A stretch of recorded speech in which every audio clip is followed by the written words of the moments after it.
भव्य hotel के विशाल सभागार में झूमरों की रोशनी चारों ओर चमक रही थी और शहर के सबसे प्रभावशाली लोग वहां मौजूद थे।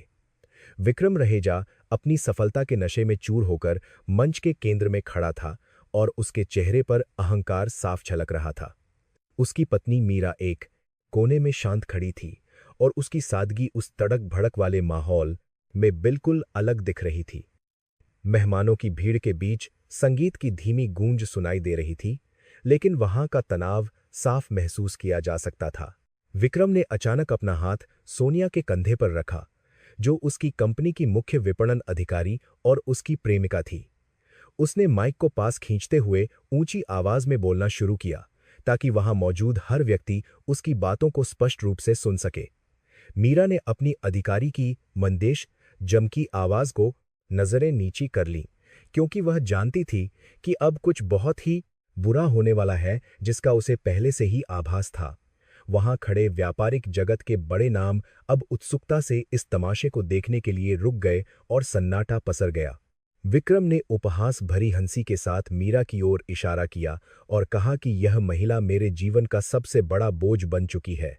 उसने चिल्लाते हुए कहा कि तुम जैसी अनपढ़ और गंवार औरत इस आलीशान महफिल के लायक बिल्कुल भी नहीं हो और तुम्हें यहां होना ही नहीं चाहिए।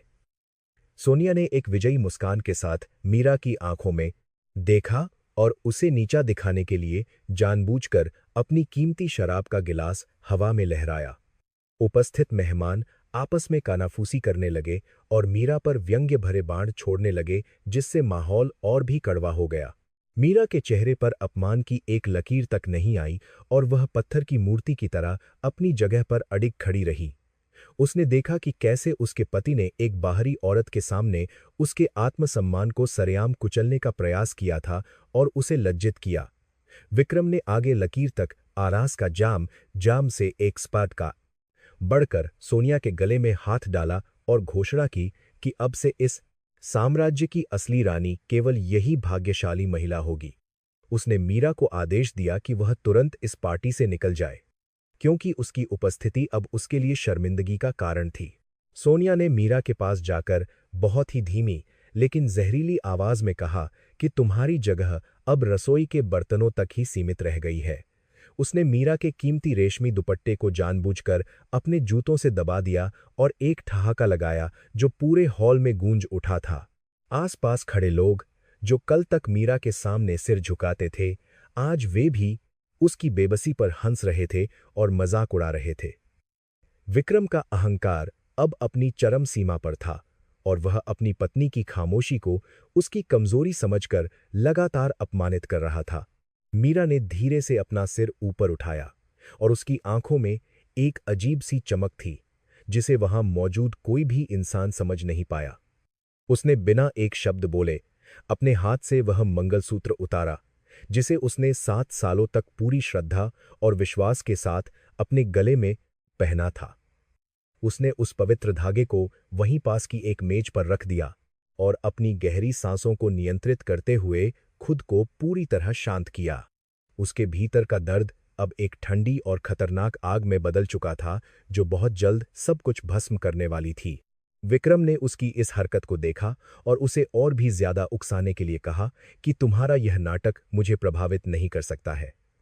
उसने सुरक्षा कर्मियों को बुलाया और इशारा किया कि इस औरत को धक्के मारकर बाहर निकाल दो, क्योंकि यह अब हमारी दुनिया का हिस्सा नहीं है। मीरा ने गार्ड्स के आने का इंतजार नहीं किया और अपने कदम पीछे की ओर मोड़ लिए, जो उसकी नई यात्रा की पहली शुरुआत थी। उसने जाते समय एक बार भी मुड़कर नहीं देखा, क्योंकि उसके लिए वह रिश्ता अब पूरी तरह से मर चुका था और खत्म था। होटल की सीढ़ियां उतरते समय मीरा के दिमाग में विक्रम के साम्राज्य के वे सारे गुप्त दस्तावेज घूमने लगे, जो उसने अपनी मेहनत से तैयार किए थे। उसने सालों तक पर्दे के पीछे रहकर विक्रम को एक साधारण व्यापारी से शहर का सबसे बड़ा उद्योगपति बनाने में अपनी पूरी ताकत झोंक दी थी। उसे याद आया कि कैसे उसने विक्रम की गलतियों को छुपाया था और कंपनी को दिवालिया होने से बचाने के लिए दिन रात एक कर दिया था। अब वही ताकत उसके खिलाफ इस्तेमाल होने वाली थी, क्योंकि मीरा ने अब अपनी बुद्धि का असली परिचय देने का दृढ़ निश्चय किया।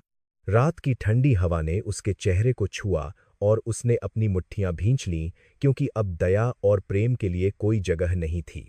उसने अपने पुराने फोन को निकाला जो उसने वर्षों से इस्तेमाल नहीं किया था और एक विशेष नंबर डायल किया जो उसके अतीत से जुड़ा था। फोन के दूसरी तरफ से एक गंभीर आवाज आई और मीरा ने बहुत ही सधे हुए शब्दों में कहा कि अब समय आ गया है। उसे पता था कि विक्रम ने आज रात जो आग लगाई है वह उसके अपने ही महल को राख करने के लिए काफी होने वाली थी। गाड़ी में बैठते ही मीरा ने अपने आंसुओं को पोंछ लिया और उसके चेहरे पर एक ऐसी मुस्कान आई जो किसी कुशल शिकारी के चेहरे पर होती है। उसने ठान लिया था कि वह विक्रम को सड़क पर ले आएगी और उसे अपनी हर एक गलती का एहसास दिलाकर ही चैन की सांस लेगी। वह आंसू से दासी अपनी आंसुओं को परेशान सबने समझ बनाया। जानती थी कि विक्रम की असली कमजोरी उसका पैसा और उसकी झूठी प्रतिष्ठा थी, जिसे वह अब धीरे धीरे पूरी तरह से नष्ट करेगी। त्रासदी की शुरुआत हो चुकी थी, लेकिन इसका शिकार वह नहीं, बल्कि वह आदमी होने वाला था जिसने उसे कमजोर समझने की भूल की। विक्रम और सोनिया अपने भव्य महल के कक्ष में बैठे थे और उनके चेहरे पर एक कुटिल मुस्कान थी जो उनकी जीत को दर्शा रही थी। उन्होंने मीरा को बेसहारा छोड़ दिया था और उन्हें लगा कि अब उनका कोई भी प्रतिद्वंद्वी जीवित नहीं बचा है जो उन्हें चुनौती दे। आनंद लेते हुए सोनिया ने अपनी महंगी शराब का आनंद लेते हुए मीरा के आभूषणों की प्रशंसा की जो अब उसकी निजी संपत्ति बन चुके थे। विक्रम ने अपनी सफलता पर गर्व किया और भविष्य की बड़ी योजनाओं के बारे में बहुत विस्तार से चर्चा की और मुस्कुराया। उसने अपनी मेज पर रखे तलाक के उन कागजों को देखा जिनमें मीरा के लिए केवल एक अपमानजनक राशि तय की गई थी जिसे वह पर्याप्त मानता था। विक्रम को पूरा विश्वास था कि मीरा के पास अब लड़ने की कोई शक्ति नहीं बची है और वह बहुत आसानी से इन शर्तों को मान था लेगी। सोनिया ने उसे और अधिक उकसाया और कहा कि मीरा जैसे लोगों को समाज में रहने का कोई अधिकार नहीं है क्योंकि वे बहुत कमजोर होते हैं। उनकी हंसी पूरे कमरे में गूंज रही थी और वे अपनी अज्ञानता के कारण आने वाले बड़े खतरे को भूले थे।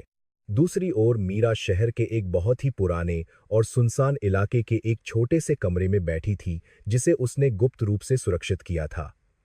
उसके पास अब कोई कीमती गहना या रेशमी वस्त्र नहीं था, लेकिन उसके इरादे हिमालय की तरह अडिग और बहुत ऊंचे दिखाई दे रहे।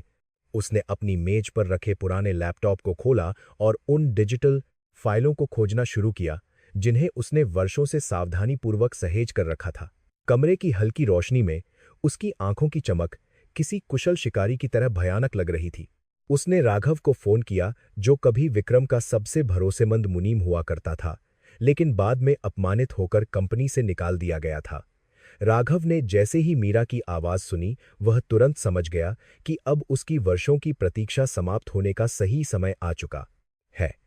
मीरा ने उसे निर्देश दिया कि वह उन सभी बैंक खातों का विवरण निकाले जिनमें विक्रम ने अवैध तरीके से कंपनी का पैसा जमा करवाया था।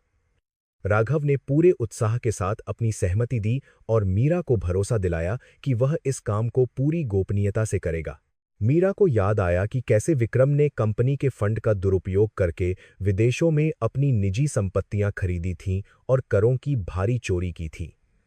उसने उन सभी समझौतों की प्रतियां निकाल लीं जिन पर विक्रम ने धोखे से हस्ताक्षर किए थे और जो अब उसके खिलाफ सबसे बड़ा हथियार बनने वाले थे। वह जानती थी कि विक्रम की असली ताकत उसकी दौलत है और अगर वह उसे ही खत्म कर दे तो वह पूरी तरह से टूट जाएगा। उसकी योजना बहुत ही गहरी थी और वह हर कदम बहुत सोच समझकर उठा रही थी। शहर के अंधेरे में मीरा का दिमाग बिजली की तेजी से दौड़ रहा था और वह विक्रम की हर संभावित चाल का पहले से ही अनुमान लगा रही थी। उसे पता था कि विक्रम उसे डराने के लिए अपने गुंडों और महंगे वकीलों की फौज का सहारा लेगा, लेकिन वह इसके लिए पूरी तरह तैयार थी। उसने उन सभी वफादार कर्मचारियों की एक सूची तैयार की जिन्हें विक्रम ने अपने अहंकार के कारण बहुत बुरी तरह प्रताड़ित किया था। वे सभी लोग अब मीरा की छत्रछाया में एक साथ आने के लिए तैयार थे और न्याय का इंतजार थे। उसी समय सोनिया विक्रम को उकसा रही थी कि वह मीरा को घर से बेदखल करने के साथ ही उसे शहर छोड़ने के लिए भी मजबूर कर दे। वह चाहती थी कि मीरा की यादें भी विक्रम के दिमाग से पूरी तरह मिट जाएं ताकि वह पूरी तरह से इस साम्राज्य पर राज कर सके।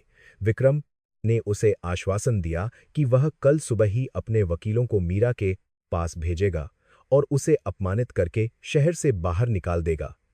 उसकी आंखों में दया का एक भी कतरा नहीं बचा था और वह शक्ति के नशे में अंधा था। मीरा ने अपने पास रखे एक पुराने संदूक को खोला जिसमें एक गुप्त बही खाता रखा हुआ था जो उसने विक्रम की जानकारी के बिना वर्षों पहले बनाया था। इस किताब में हर उस लेन देन का विवरण दर्ज था जिसे विक्रम ने कागजों में कभी नहीं दिखाया था और जो सीधे भ्रष्टाचार की ओर इशारा करता था। उसने महसूस किया कि उसकी खामोशी ने विक्रम को इतना बेखौफ बना दिया था कि उसने अपनी सुरक्षा के बारे में सोचना भी बंद कर दिया था। अब वही लापरवाही विक्रम के पतन का मुख्य कारण बनने वाली थी और मीरा यह जानती थी। सुबह होने से पहले ही मीरा ने 3 और महत्वपूर्ण लोगों से बात की जिन्होंने कभी कंपनी की नींव रखने में उसकी बहुत बड़ी मदद की थी। उन लोगों ने बिना किसी हिचकिचाहट के मीरा का साथ देने का वादा किया क्योंकि वे भी विक्रम के तानाशाही रवैये से बहुत ज्यादा परेशान और दुखी थे। मीरा ने उन्हें समझाया कि यह लड़ाई केवल उसकी निजी नहीं बल्कि उन सभी के सम्मान की है जिन्हें विक्रम ने कभी तुच्छ समझा था। एकता की यह अदृश्य दीवार अब विक्रम के अहंकार को चकनाचूर करने के लिए पूरी तरह तैयार थी। अगले दिन सूरज की पहली किरण के साथ विक्रम के वकील मीरा के दरवाजे पर पहुंच गए और उन्होंने उसे घर खाली करने का नोटिस थमाया। मीरा ने बिना किसी घबराहट के उन कागजों को देखा और वकीलों की आंखों में आंखें डालकर मुस्कुराते हुए कहा कि यह तो बस एक शुरुआत है। उसने वकीलों से कहा कि वे अपने मालिक को बता दें कि युद्ध का मैदान अब तैयार हो चुका है और उसे हार के लिए तैयार रहना चाहिए। वकील उसकी इस निडरता को देखकर हैरान रह गए और तुरंत वहां से चले गए। वकीलों ने मीरा को धमकाने की कोशिश की और कहा कि अगर उसने शांति से बात नहीं मानी तो उसे गंभीर कानूनी परिणामों का सामना करना पड़ सकता है। मीरा ने एक ठंडी हंसी हंसी और उन्हें याद दिलाया कि कानून की किताबें उसने भी बहुत गहराई से पढ़ी हैं और वह अपनी रक्षा करना जानती है। उसने स्पष्ट किया कि वह किसी भी समझौते पर हस्ताक्षर नहीं करेगी और विक्रम को अदालत के कटघरे में खड़ा करने के लिए अपनी पूरी ताकत लगा देगी। उसकी आवाज के वजन ने वकीलों को बहुत डरा दिया था। जब वकीलों ने विक्रम को मीरा के जवाब के बारे में बताया तो वह क्रोध से आगबबूला हो गया और उसने मेज पर रखे सामान को नीचे गिरा दिया। उसने चिल्लाकर कहा कि उस मामूली औरत की इतनी हिम्मत कैसे हुई कि वह मेरे सामने खड़े होकर इस तरह की बातें करने का साहस दिखा सके। सोनिया ने उसे शांत करने की कोशिश की, लेकिन विक्रम का अहंकार अब उसे सही और गलत के बीच का अंतर समझने की अनुमति नहीं दे रहा था। उसने अपने सुरक्षा प्रमुख को आदेश दिया कि मीरा पर नजर रखे।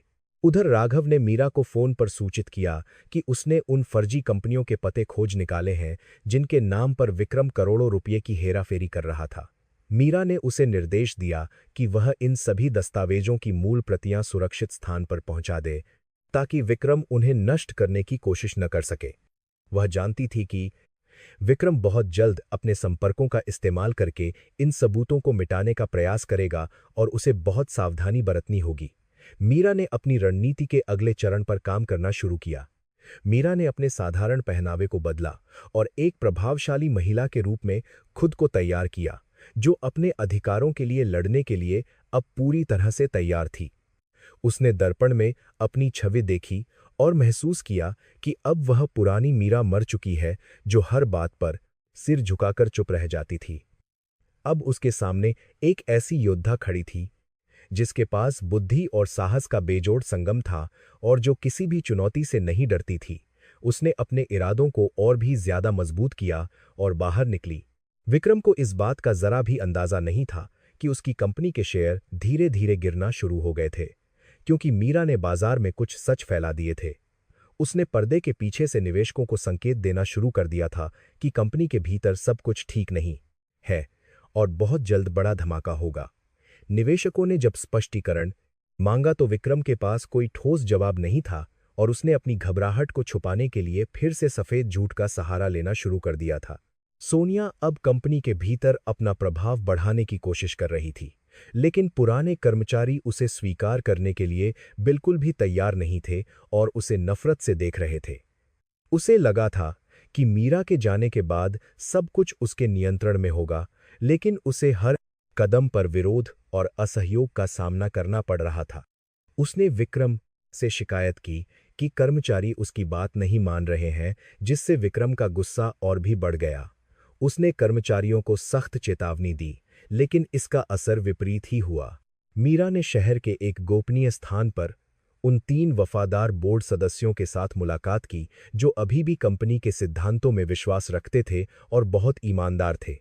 उसने उन्हें वे सभी सबूत दिखाए जो विक्रम के काले कारनामों का पर्दाफाश करते थे और उन्हें बताया कि कंपनी अब विनाश की कगार पर खड़ी है। बोर्ड के सदस्य मीरा की बुद्धिमानी को देखकर दंग रह गए और उन्होंने उसे पूरा समर्थन देने का वादा किया। मीरा ने उनसे कहा कि उन्हें सही समय का इंतजार करना होगा और शांत रहना होगा। धीरे धीरे विक्रम को महसूस होने लगा कि उसके आसपास के लोग उससे दूर हो रहे हैं और उसका प्रभाव कम होता जा रहा है, जो उसके लिए बहुत ही डरावना था। वह अपनी विलासिता और सोनिया की मांगों को पूरा करने में इतना व्यस्त था कि उसे कंपनी के इंटरेस्ट की इनफाइन जलाना जा रहा है। भीतर पनप रहे संकट की आहट बिल्कुल सुनाई नहीं दी थी। उसने अपने सहयोगियों को फोन किया, लेकिन कई लोगों ने उसके फोन उठाना बंद कर दिया था, जिससे उसे अपनी स्थिति की गंभीरता का गहरा एहसास होने लगा था और वह बेचैन था। मीरा ने एक प्रसिद्ध खोजी पत्रकार से संपर्क किया, जिसे भ्रष्टाचार के खिलाफ लड़ने के लिए जाना जाता था, और उसे कुछ चुनिंदा जानकारियां प्रदान कीं जो बहुत ही विस्फोटक थीं। उसने पत्रकार को आश्वासन दिया कि अगर वह इस कहानी पर काम करेगा तो उसे ऐसे बाहर में सबूत मिलेंगे जो इस शहर के सबसे बड़े घोटाले को उजागर करेंगे। पत्रकार ने मीरा की गंभीरता को भांप लिया और उसने तुरंत इस मामले की तहकीकात शुरू कर दी, जिससे विक्रम के लिए नई मुसीबतें पैदा होने वाली थीं और वह डरा था। एक रात विक्रम को अपने निजी कार्यालय में कुछ ऐसी फाइलें गायब मिलीं जिनका कंपनी के गुप्त लेन देन से गहरा संबंध था, और वह बुरी तरह से घबरा गया और चिल्लाया। उसे पहली बार शक हुआ कि मीरा ने शायद कुछ ऐसा हाथ लगा लिया है जो उसे जेल की सलाखों के पीछे भेज सकता है, और उसकी रातों की नींद उड़ गई। उसने तुरंत सोनिया को बुलाया और उससे पूछा कि क्या उसने मीरा को घर से बाहर निकलते समय ठीक से देखा था, लेकिन सोनिया के पास कोई जवाब नहीं था। मीरा को पता था कि विक्रम उसे खोजने की कोशिश करेगा, इसलिए उसने अपनी लोकेशन को बार-बार बदला और अपनी सुरक्षा के लिए कुछ विशेष लोगों को अपने साथ काम पर रखा। उसने अपनी योजना के अगले चरण को क्रियान्वित करना शुरू किया, जिसमें उसे विक्रम को एक इस काम का उनकी विशेष लोगों बड़े सौदे में उलझाना था, जो वास्तव में एक बड़ा कानूनी जाल था। उसने राघव के माध्यम से विक्रम तक यह खबर पहुंचाई कि एक विदेशी निवेशक कंपनी में निवेश करना चाहता है, जिससे विक्रम की लालची आंखें फिर से चमक उठीं और वह खुश हुआ। अपने अकेलेपन के पलों में मीरा कभी-कभी उन यादों में खो जाती थी जब उसने और विक्रम ने साथ मिलकर छोटे से काम शुरू किया था और सुनहरे सपने देखे थे। लेकिन फिर उसे वह अपमान और सोनिया की वह हंसी याद आती, जो उसके दिल में फिर से प्रतिशोध की अपमान उनको अपमान और देखते हैं ज्वाला को प्रज्वलित कर देती थी और उसे आगे बढ़ने की शक्ति देती। उसने खुद को समझाया कि यह अब केवल बदला नहीं है, बल्कि उस बुराई का अंत है जिसने हजारों मासूमों की मेहनत को पूरी तरह लूट लिया था। विक्रम ने उस फर्जी निवेशक के साथ होने वाली बैठक के लिए शहर के सबसे महंगे होटल में एक शानदार दावत का आयोजन किया, जिसमें उसने सभी बड़े नेताओं को भी आमंत्रित किया। उसे लग रहा था कि यह नया निवेश उसे फिर से सफलता की ऊंचाइयों पर ले जाएगा और वह मीरा को यह दिखा सकेगा कि वह उसके बिना भी सफल है। वह इस बात से अनजान था कि उस बैठक में निवेशक के रूप में जो व्यक्ति आने वाला था, वह वास्तव में मीरा का सहयोगी था। कंपनी के मुख्यालय में तनाव का माहौल बना हुआ था, क्योंकि कई वरिष्ठ अधिकारियों ने एक साथ इस्तीफा देने का मन बना लिया था, जो मीरा के ही गुप्त इशारे पर काम कर रहे थे। विक्रम इन सब बातों से बेखबर सोनिया के साथ अपने भविष्य के सपने देख रहा था और अपनी जीत का जश्न मना रहा था, जो बहुत ही क्षणभंगुर साबित होने वाला था। मीरा ने राघव से कहा कि अब अंतिम प्रहार करने का समय आ गया है और हमें सभी महत्वपूर्ण दस्तावेज पुलिस को सौंप देने चाहिए। रात के सन्नाटे में मीरा खिड़की के पास खड़ी होकर शहर की रोशनी को देख रही थी और सोच रही थी कि कल की सुबह कितनी अलग होने वाली है और भयानक भी। उसने अपनी डायरी में कुछ आखिरी शब्द लिखे और उसे बंद कर दिया, क्योंकि अब लिखने का नहीं बल्कि कर्म करने का समय आ गया था जो सबको हैरान कर देगा। विक्रम की उल्टी गिनती शुरू हो चुकी थी और वह अपनी अज्ञानता के अंधेरे में अपनी हार की ओर बढ़ रहा था, जिसे वह जीत समझ रहा था। विक्रम अपने आलीशान कार्यालय में बैठा हुआ था और उसके सामने शहर के सबसे महंगे वकीलों की एक बड़ी फौज खड़ी थी। उसने उन्हें आदेश दिया कि मीरा को कानूनी पेचों में इस कदर उलझा दो कि वह सड़क पर आ जाए और फिर कभी सिर न उठा सके। वकील उसकी बातों पर सिर हिला रहे थे और उसे जीत का पूरा भरोसा दिला रहे थे, क्योंकि उन्हें लगा कि मीरा अकेली है। विक्रम का अहंकार सातवें आसमान पर था और वह अपनी पत्नी को पूरी तरह से मिटा देने की योजना बना रहा था। उधर मीरा ने जानबूझकर अपने कुछ पुराने परिचितों के माध्यम से यह खबर फैलाई कि वह बहुत डरी हुई है और समझौते के लिए तैयार हो सकती है। उसने अपने वकीलों को निर्देश दिया कि वे विक्रम के दल को यह संकेत दें कि उनके पास कोई ठोस सबूत नहीं है और वे हार मान रहे हैं। यह उसकी एक बहुत ही गहरी चाल थी जिसे विक्रम की टीम भांप नहीं पाई और उन्होंने इसे मीरा की असली कमजोरी समझ लिया। मीरा मन ही मन मुस्कुरा रही थी, क्योंकि शिकारी अब खुद अपने ही बिछाए जाल में बहुत बुरी तरह फंसने वाला था। सोनिया अब कंपनी के महत्वपूर्ण फैसलों में हस्तक्षेप करने लगी थी, क्योंकि उसे लगा कि अब उसका रास्ता पूरी तरह से साफ हो चुका है और वह रानी है। उसने कई महत्वपूर्ण दस्तावेजों पर बिना सोचे समझे हस्ताक्षर कर दिए, क्योंकि उसे अपनी बुद्धिमानी पर बहुत ज्यादा घमंड हो गया था और वह अंधी थी।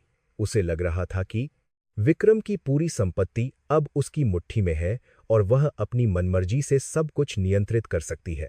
उसकी इसी लापरवाही ने मीरा को वह मौका दिया जिसकी उसे लंबे समय से तलाश थी और वह सफल हुई। मीरा ने अपनी पुरानी फाइलों और कंपनी के गुप्त आंकड़ों का बारीकी से अध्ययन किया और उसे उस बड़े विलय में एक बहुत बड़ी कानूनी खामी मिल गई। यह विलय विक्रम के करियर का सबसे बड़ा सौदा होने वाला था, लेकिन इसमें एक ऐसी तकनीकी गलती थी जो पूरे साम्राज्य को डुबो सकती थी। मीरा ने इस जानकारी को बहुत ही गुप्त रखा और केवल अपने विश्वसनीय साथियों को ही इसकी भनक लगने दी, ताकि दुश्मन चौकन्ना न हो सके। वह जानती थी कि यही वह नब्ज है जिसे दबाने पर विक्रम तड़प उठेगा और हार जाएगा। जब विक्रम के वकील दोबारा मीरा से मिलने पहुंचे तो उसने अपने चेहरे पर घबराहट के भाव लाए और कांपते हाथों से कुछ साधारण कागज उन्हें दिखाए। उसने उनसे विनती करने का नाटक किया कि उसे शांति से जीने दिया जाए और वह किसी भी कानूनी लड़ाई में नहीं पड़ना चाहती है। वकीलों ने उसकी इस बेबसी का मजाक उड़ाया और तुरंत जाकर विक्रम को सूचित किया कि मीरा पूरी तरह से टूट चुकी है और अब वह कोई चुनौती नहीं देगी। विक्रम ने इस खबर को सुनकर राहत की सांस ली और बहुत बड़ा जश्न मनाया। वास्तविकता में मीरा ने उन वकीलों को जो दस्तावेज दिखाए थे वे सभी जाली थे और उनमें ऐसी जानकारी थी जो विक्रम को गलत दिशा में ले जाने के लिए बनाई गई थी। उसने उन सूचनाओं के जरिए विक्रम को यह विश्वास दिला दिया कि वह उसकी बेनामी संपत्तियों के बारे में कुछ भी नहीं जानती है। इस धोखे ने विक्रम को और भी अधिक लापरवाह बना दिया और उसने अपने सुरक्षा तंत्र को ढीला कर दिया, जो उसकी सबसे बड़ी भूल साबित होने वाली थी। मीरा अब अपनी असली चाल चलने के लिए पूरी तरह से तैयार थी। सोनिया ने अपनी विलासिता के लिए कंपनी के फंड से एक बड़ी राशि निकाली और उसे एक ऐसी योजना में निवेश कर दिया जो वास्तव में मीरा द्वारा बिछाया गया एक जाल था। उसने सोचा कि वह इस निवेश से बहुत बड़ा मुनाफा कमाएगी और विक्रम को अपनी काबिलियत दिखा सकेगी, लेकिन वह एक दलदल में फंसती जा रही थी। उसे इस बात का बिल्कुल भी अंदाजा नहीं था कि वह जिन लोगों के साथ लेन देन कर रही थी वे सभी मीरा के लिए काम कर रहे थे। सोनिया की इस मूर्खता ने कंपनी को बहुत बड़े जोखिम में डाल दिया। मीरा ने चुपके से उस विदेशी कंपनी के प्रतिनिधियों से संपर्क किया जो विक्रम के साथ विलय करने जा रही थी और उन्हें कुछ गुप्त चेतावनियां दी। उसने उन्हें बताया कि विक्रम की कंपनी के खातों में भारी गड़बड़ी है और अगर वे इस सौदे को आगे बढ़ाते हैं तो उन्हें बहुत बड़ा नुकसान होगा। विदेशी प्रतिनिधियों ने मीरा की बातों को गंभीरता से लिया और उन्होंने आंतरिक रूप से इसकी जांच शुरू कर दी, जिससे विक्रम की प्रतिष्ठा दांव पर लग गई। मीरा का यह वार बहुत ही सटीक था और उसने दुश्मन की कमर तोड़ दी। विक्रम को अब धीरे-धीरे अपनी कंपनी के भीतर असंतोष की लहर महसूस होने लगी थी, क्योंकि कई वफादार कर्मचारी काम छोड़कर जाने लगे थे। उसे लगा कि यह सब मीरा की वजह से हो रहा है, लेकिन जब उसने अपनी जांच की तो उसे कुछ भी संदिग्ध नहीं मिला। वह अपनी आशा जांच की एक असंतोष की लगा है, हताशा में सोनिया पर चिल्लाने लगा और उसे अपनी समस्याओं के लिए जिम्मेदार ठहराने लगा, जिससे उन दोनों के बीच दरार पैदा होने लगी। मीरा की मनोवैज्ञानिक चालें अब अपना असर दिखाने लगी थीं और दुश्मन खुद को बहुत अकेला महसूस करने लगा था। मीरा ने अब कानून के उन विशेषज्ञों से बात की जो सरकारी भ्रष्टाचार के मामलों को देखते थे और उन्हें विक्रम के खिलाफ ठोस सबूत सौंपने शुरू कर दिए। उसने बहुत ही चतुराई से इन सबूतों को इस तरह पेश किया कि वे पूरी तरह से निर्विवाद और कानूनी रूप से मान्य दिखाई दे रहे थे। वह चाहती थी कि जब भी मामला अदालत में जाए तो विक्रम के पास बचने का कोई भी रास्ता न बचे और वह पूरी तरह से फंस जाए। मीरा की कार्यकुशलता और धैर्य ने उसके सहयोगियों को भी बहुत अधिक प्रभावित किया। मीरा अपने कमरे में अकेली बैठी हुई उन दिनों को याद कर रही थी जब वह विक्रम की हर बात को बिना किसी सवाल के स्वीकार कर लेती थी। वह महसूस कर रही थी कि उस समय की उसकी चुप्पी ने ही विक्रम जैसे राक्षस को जन्म दिया था, जिसने मानवता और रिश्तों को पूरी तरह भुला दिया। अब वह खुद को एक स्वतंत्र नारी के रूप में देख रही थी, जिसके पास अपने हक के लिए लड़ने की अपार शक्ति और अदम्य साहस मौजूद था। उसने अपने मन में यह संकल्प लिया कि वह इस लड़ाई को अंत तक जरूर ले जाएगी। सोनिया को अब लगने लगा था कि मीरा के जाने के बाद भी उसका साया कंपनी और विक्रम के दिमाग से पूरी तरह नहीं हटा है और वह जल उठी। उसने विक्रम पर दबाव डालना शुरू किया कि वह मीरा के खिलाफ और भी सख्त कदम उठाए, ताकि उसका नामोनिशान हमेशा के लिए मिट जाए और वह सुरक्षित रहे। विक्रम ने उसकी बातों में आकर मीरा की जासूसी तेज कर दी, लेकिन मीरा ने उसे हमेशा गलत ठिकानों पर भेजकर गुमराह किया और परेशान रखा। सोनिया की ईर्ष्या अब उसे ऐसे फैसले लेने पर मजबूर कर रही थी जो आत्मघाती थे। विलय वाले सौदे में जो तकनीकी खामी मीरा ने खोजी थी, वह अब धीरे धीरे एक बड़े कानूनी विवाद का रूप लेने लगी थी, जिससे बोर्ड बहुत डर गया। बोर्ड के सदस्यों ने विक्रम से स्पष्टीकरण मांगा, लेकिन वह अपनी अहंकारपूर्ण शैली में उन्हें चुप कराने की कोशिश करने लगा, जिससे उनका अविश्वास और भी बढ़ गया। मीरा ने बोर्ड के असंतुष्ट सदस्यों को अपने पक्ष में करने के लिए गुप्त संदेश भेजे और उन्हें कंपनी को बचाने का एक वैकल्पिक रास्ता भी सुझाया। विक्रम की कुर्सी अब हिलने लगी थी और उसे कोई अंदाजा नहीं था। मीरा ने एक बहुत ही चतुर चाल चलते हुए सोशल मीडिया पर कुछ ऐसे गुमनाम वीडियो और संदेश साझा किए जो विक्रम की कंपनी की कार्यप्रणाली पर सवाल उठाते थे। इन संदेशों ने आम जनता और निवेशकों के मन में संशय पैदा कर दिया, जिससे कंपनी के शेयर बाजार में भारी गिरावट आने लगी और सब घबरा गए। विक्रम ने इन खबरों को दबाने के लिए करोड़ों रुपये खर्च किए, लेकिन सच्चाई की आवाज को रोकना अब उसके बस की बात नहीं रह गई थी। मीरा ने दिखाया कि एक अकेली महिला भी बड़े साम्राज्य को हिला सकती है। जब विक्रम ने देखा कि उसकी सारी योजनाएं विफल हो रही हैं, तो उसने अपने पुराने गुंडों को बुलाया और मीरा को जान से मारने की धमकी दी। उसने सोचा कि शारीरिक डर दिखाकर वह मीरा को पीछे हटने पर मजबूर कर देगा, लेकिन वह यह नहीं जानता था कि मीरा अब मौत से नहीं डरती। मीरा ने इन धमकियों के फोन रिकॉर्ड कर लिए और उन्हें अपने सुरक्षा दल को सौंप दिया, ताकि वे भविष्य में सबूत के तौर पर इस्तेमाल किए जा सकें। विक्रम की यह हताशा जाहिर कर रही थी कि वह अपनी हार देख रहा है।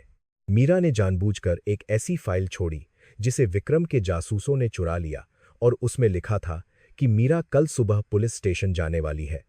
विक्रम ने अपनी पूरी ताकत उस फाइल में लिखी जानकारी को रोकने में लगा दी और अपना कीमती समय और संसाधन एक झूठी खबर के पीछे बर्बाद कर दिए, जबकि वास्तव में मीरा उस समय बोर्ड के प्रमुख सदस्यों के साथ एक गोपनीय बैठक कर रही थी, जिसमें विक्रम को हटाने का प्रस्ताव रखा जा रहा था। इस चाल ने विक्रम को पूरी तरह से भ्रमित कर दिया और वह हार गया। सोनिया ने जब देखा कि स्थिति बिगड़ रही है, तो उसने अपने बचाव के लिए विक्रम का साथ छोड़ने और भागने की योजना बनाना शुरू कर दिया था। उसने चुपके से कुछ पैसा विदेशों में भेजने की कोशिश की, लेकिन मीरा के हैकर्स ने उसके बैंक खातों को पहले ही फ्रीज कर दिया था और वह फंस गई। अब सोनिया के पास न तो विक्रम का साथ था और न ही वह दौलत जिसके लिए उसने यह सारा खेल रचा था, और वह डरी थी।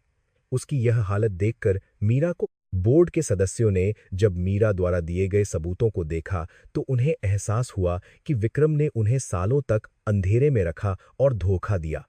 उन्होंने तय किया कि वे अगले वार्षिक सत्र में विक्रम के खिलाफ अविश्वास प्रस्ताव लाएंगे और उसे मुख्य खिलाफ कार्यकारी अधिकारी के पद से हटाकर बाहर कर देंगे।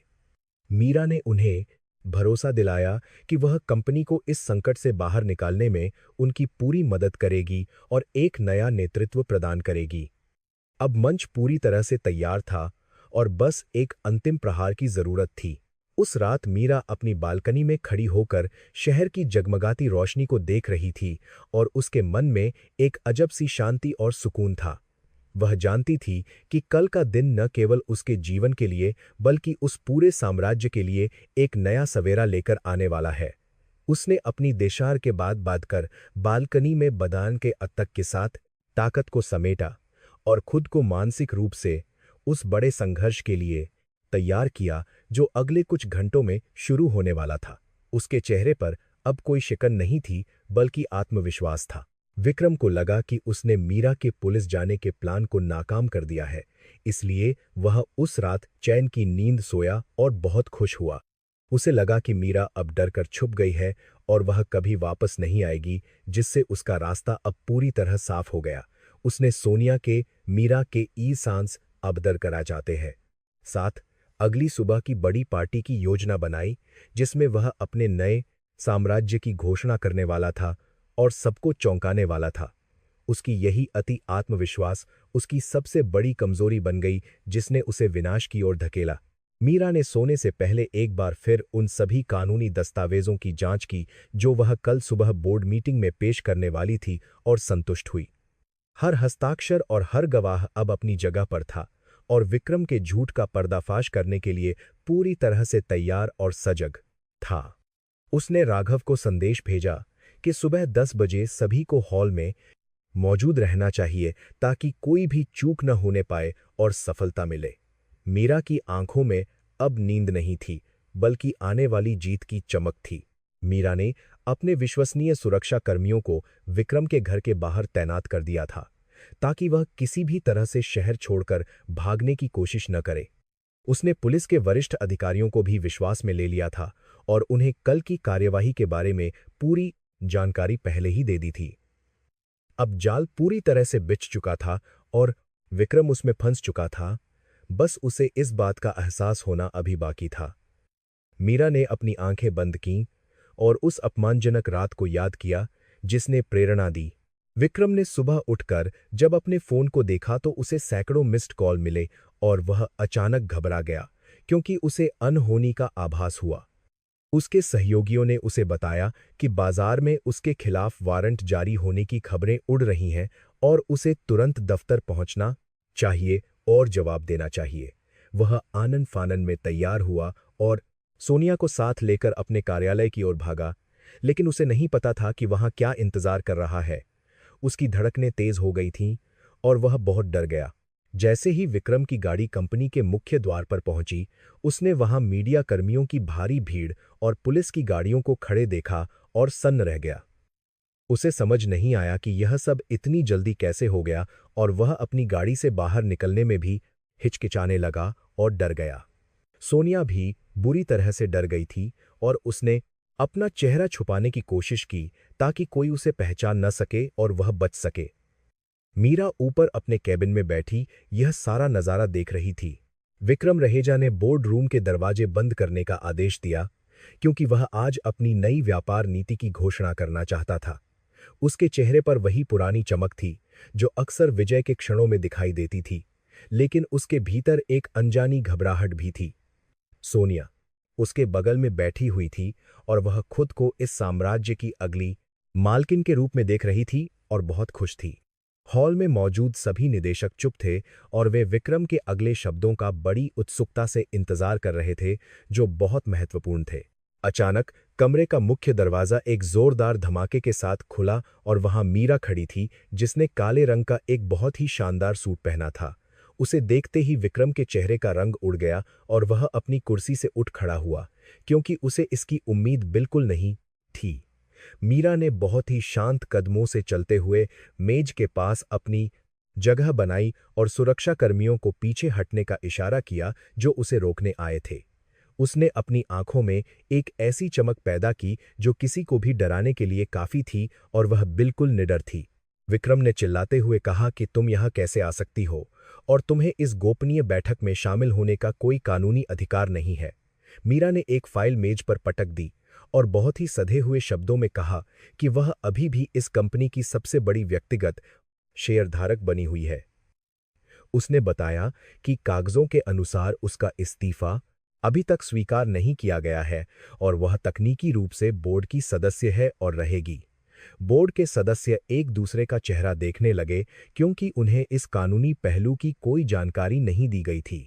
मीरा ने बिना समय गंवाए प्रोजेक्टर चालू किया और स्क्रीन पर उन फर्जी बैंक खातों का विवरण दिखाया जो विक्रम ने सोनिया के नाम पर खोले थे। उसने बताया कि कैसे पिछले 3 वर्षों में करोड़ों रुपये कंपनी के मुख्य खाते से निकालकर इन निजी खातों में भेजे गए थे और रिकॉर्ड मिटाए गए। हॉल में सन्नाटा छा गया क्योंकि ये आरोप बहुत ही गंभीर थे और इनके साथ जुड़े सबूत पूरी तरह से असली और डरावने लग रहे थे और सही थे। विक्रम का पसीना छूटने लगा था और वह अपनी सफाई में कुछ कहने की कोशिश कर रहा था, लेकिन शब्द नहीं थे। सोनिया ने बीच में हस्तक्षेप करने की कोशिश की और मीरा को एक पागल औरत बताते हुए अपमानित करने का प्रयास किया, जो प्रतिशोध की आग में जल रही थी। मीरा ने केवल एक नज़र सोनिया की ओर देखा और उसके द्वारा किए गए उन हस्ताक्षरों को दिखाया जो उसने अवैध समझौतों पर किए थे और फंस गई थी। उसने सोनिया को याद दिलाया कि धोखाधड़ी के इन मामलों में जेल जाना निश्चित है और वह केवल विक्रम के इशारे पर यह सब कर रही थी। सोनिया का चेहरा सफेद पड़ गया और उसे पहली बार अपनी सुरक्षा की चिंता सताने लगी क्योंकि मामला बिगड़ चुका था। बोर्ड के वरिष्ठ सदस्य शर्मा जी ने चश्मा ठीक करते हुए मीरा से पूछा कि क्या उनके पास इन दावों की पुष्टि करने वाले मूल दस्तावेज मौजूद हैं। मीरा ने राघव को अंदर बुलाया, जो हाथ में एक भारी बैग लेकर आया था जिसमें उन सभी घोटालों की फाइलें बहुत सलीके से रखी गई थीं और सुरक्षित थीं। उसने बताया कि विक्रम ने कैसे निवेशकों को झूठे आंकड़े दिखाकर धोखा दिया था और कंपनी की वास्तविक वित्तीय स्थिति को दुनिया से छुपा कर रखा था। अब निदेशकों के मन में विक्रम के प्रति जो सम्मान बचा था वह नफरत में बदलने लगा था। विक्रम ने अपनी हार को स्वीकार करने के बजाय मेज पर मुक्का मारा और मीरा को धमकी दी कि वह उसे बर्बाद कर देगा और बाहर फेंक देगा। उसने बोर्ड के सदस्यों को याद दिलाया कि यह कंपनी उसकी मेहनत से बनी है और मीरा केवल एक बाहरी तत्व है जो इसे तोड़ना चाहती है। मीरा ने एक ठंडी हंसी हंसी और कहा कि जो महल झूठ की बुनियाद पर खड़ा होता है वह बहुत जल्दी गिर जाता है और यह अंत है। उसने स्पष्ट कर दिया कि वह कंपनी को बचाने आई है न कि उसे नष्ट करने, क्योंकि सबका भविष्य दांव पर है। बैठक में मौजूद अन्य सदस्यों के बीच कानाफूसी शुरू हो गई और वे विक्रम की कार्यप्रणाली पर सवाल उठाने लगे क्योंकि उन्हें अपनी पूंजी डूबने का डर था। मीरा ने इस मौके का फायदा उठाया और उन सभी को एक नया विजन दिखाया जिसमें ईमानदारी और पारदर्शिता को सबसे ऊपर रखने का वादा किया गया था। उसने निवेशकों को आश्वासन दिया कि अगर वे उसका साथ देंगे तो वह कंपनी की खोई हुई साख को वापस लाने के लिए अपनी पूरी जान लगा देगी। विक्रम ने महसूस किया कि उसकी सत्ता की जमीन अब उसके पैरों के नीचे से खिसकती जा रही थी। विक्रम ने सुरक्षा प्रमुख को बुलाया और मीरा को जबरदस्ती कमरे से बाहर निकालने का आदेश दिया, क्योंकि उसे लगा कि अब यही एकमात्र रास्ता बचा है। मीरा के पास खड़े सुरक्षा गार्ड्स ने विक्रम का आदेश मानने से इनकार कर दिया क्योंकि वे जानते थे कि अब हवा का रुख पूरी तरह से बदल चुका है और नया समय है। उनमें से कई गार्ड्स मीरा के प्रति वफादार थे क्योंकि उसने संकट के समय में हमेशा उनकी और उनके परिवारों की बहुत मदद की थी। विक्रम की यह असफलता उसके लिए एक बड़ा मानसिक झटका थी, क्योंकि उसे लगा कि वह हार चुका है। मीरा ने अपनी बात जारी रखते हुए उन अंतर्राष्ट्रीय सौदों का जिक्र किया जिनमें विक्रम ने रिश्वत ली थी और कंपनी के हितों को पूरी तरह नजरअंदाज किया। उसने बताया कि कैसे इन अवैध गतिविधियों की वजह से कंपनी पर भारी जुर्माना लग सकता है और उसका लाइसेंस भी हमेशा के लिए रद्द किया जा सकता है। बोर्ड के सदस्य अब पूरी तरह से मीरा की बातों से सहमत थे और उन्होंने विक्रम से तुरंत पद छोड़ने की मांग करना शुरू कर दिया। विक्रम अब एक शिकारी की तरह नहीं, बल्कि एक घिरे हुए जानवर की तरह महसूस कर रहा था। सोनिया ने चुपके से कमरे से बाहर निकलने की कोशिश की, लेकिन पुलिस की एक टीम पहले से ही दरवाजे पर तैनात थी, जिसे मीरा ने पहले ही बुला लिया था। पुलिस अधिकारियों ने बताया कि उन्हें वित्तीय अनियमितताओं की प्राथमिक जांच के लिए विक्रम और सोनिया को पूछताछ के लिए थाने ले जाने का आदेश मिला है और वे तैयार हैं। हॉल में मौजूद सभी लोग दंग रह गए, क्योंकि किसी ने नहीं सोचा था कि मामला इतनी जल्दी कानूनी और आपराधिक मोड़ ले लेगा और सब बदल जाएगा। विक्रम का अहंकार अब पूरी तरह से टूट चुका था और उसके चेहरे पर केवल डर था। मीरा ने विक्रम की ओर देखते हुए कहा कि यह केवल एक शुरुआत है और अभी बहुत सारे सच सामने आने बाकी हैं जो सबको हैरान कर देंगे। उसने विक्रम को याद दिलाया कि जिस तरह उसने उसे सार्वजनिक रूप से अपमानित किया था, उसका फल उसे अब समाज और कानून के सामने भुगतना होगा। विक्रम ने पहली बार मीरा की बुद्धिमत्ता और उसकी रणनीति की गहराई को समझा, लेकिन अब बहुत देर हो चुकी थी, क्योंकि वह सब कुछ खो चुका था। मीरा की आवाज में एक ऐसी दृढ़ता थी जिसने वहां मौजूद हर व्यक्ति को प्रभावित किया और डराया। बोर्ड ने एक तात्कालिक प्रस्ताव पारित किया जिसमें विक्रम की सभी शक्तियों को निलंबित कर दिया गया और मीरा को अंतरिम जांच समिति का अध्यक्ष नियुक्त किया गया। निदेशकों ने मीरा से अनुरोध किया कि वह कंपनी के कामकाज को संभालें ताकि बाजार में गिरावट को रोका जा सके और निवेशकों का भरोसा फिर से बहाल हो सके। मीरा ने इस जिम्मेदारी को स्वीकार किया और तुरंत अधिकारियों को निर्देश देना शुरू कर दिया ताकि कंपनी का परिचालन बिना किसी बाधा के चलता रहे। विक्रम को पुलिस की निगरानी में कमरे से बाहर ले जाया गया और उसकी प्रतिष्ठा मिट्टी में थी। जब हॉल खाली हुआ तो मीरा ने एक लंबी और गहरी सांस ली, क्योंकि उसे पता था कि यह लड़ाई अभी खत्म नहीं हुई है, बल्कि एक नया मोड़ ले चुकी है। उसने राघव से कहा कि वह सभी महत्वपूर्ण दस्तावेजों को एक सुरक्षित स्थान पर पहुंचा दे ताकि कोई भी उन्हें नष्ट करने या चुराने की कोशिश न कर सके। उसने महसूस किया कि उसकी योजना का पहला बड़ा चरण सफलतापूर्वक पूरा हो गया है और अब उसे अगले चुनौतीपूर्ण कदम की तैयारी करनी चाहिए। मीरा के मन में अभी भी कई अनकहे सवाल थे, जिनका जवाब उसे ढूंढना था और वह तैयार थी। रात के समय मीरा अपने नए कार्यालय में बैठी हुई थी और खिड़की से बाहर शहर की शांत रोशनी को देख रही थी, जो बहुत सुखद लग रही थी। उसे याद आया कि कैसे उसने वर्षों तक अपनी पहचान को दबा कर रखा था ताकि विक्रम आगे बढ़ सके, लेकिन उसने बदले में उसे केवल धोखा दिया। अब वह अपनी असली पहचान के साथ दुनिया के सामने खड़ी थी और उसने यह साबित कर दिया था कि एक महिला किसी से भी कम नहीं है। उसके चेहरे पर एक संतोषजनक मुस्कान थी, जो उसकी कड़ी मेहनत और अटूट धैर्य का परिणाम थी, जिसे पाया। विक्रम को लॉकअप में बिठाया गया था, जहां वह अपनी किस्मत को कोस रहा था और सोनिया को अपनी बर्बादी का मुख्य कारण मान रहा था, जो बहुत दुखद था। वह सोच रहा था कि वह मीरा जैसी साधारण दिखने वाली औरत को पहचानने में इतनी बड़ी गलती कैसे कर सकता था, जिसने उसे पूरी तरह बर्बाद कर दिया। उसने अपने वकीलों से संपर्क करने की कोशिश की, लेकिन उनमें से अधिकांश ने अब उसका मामला हाथ में लेने से साफ तौर पर इनकार कर दिया था। अब वह पूरी तरह से अकेला था और उसे अपने किए गए पापों का एहसास होने लगा था। मीरा ने अगले दिन की योजना बनाई, जिसमें उसे सभी कर्मचारियों को संबोधित करना था ताकि उनके मन से डर को निकाला जा सके और उनमें आत्मविश्वास भरा जा सके।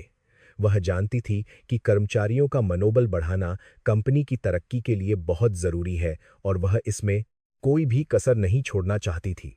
उसने एक बहुत ही प्रेरणादायक भाषण तैयार किया, जिसमें उसने ईमानदारी और सामूहिक प्रयास के महत्व पर विशेष जोर दिया ताकि सब एकजुट हो सकें।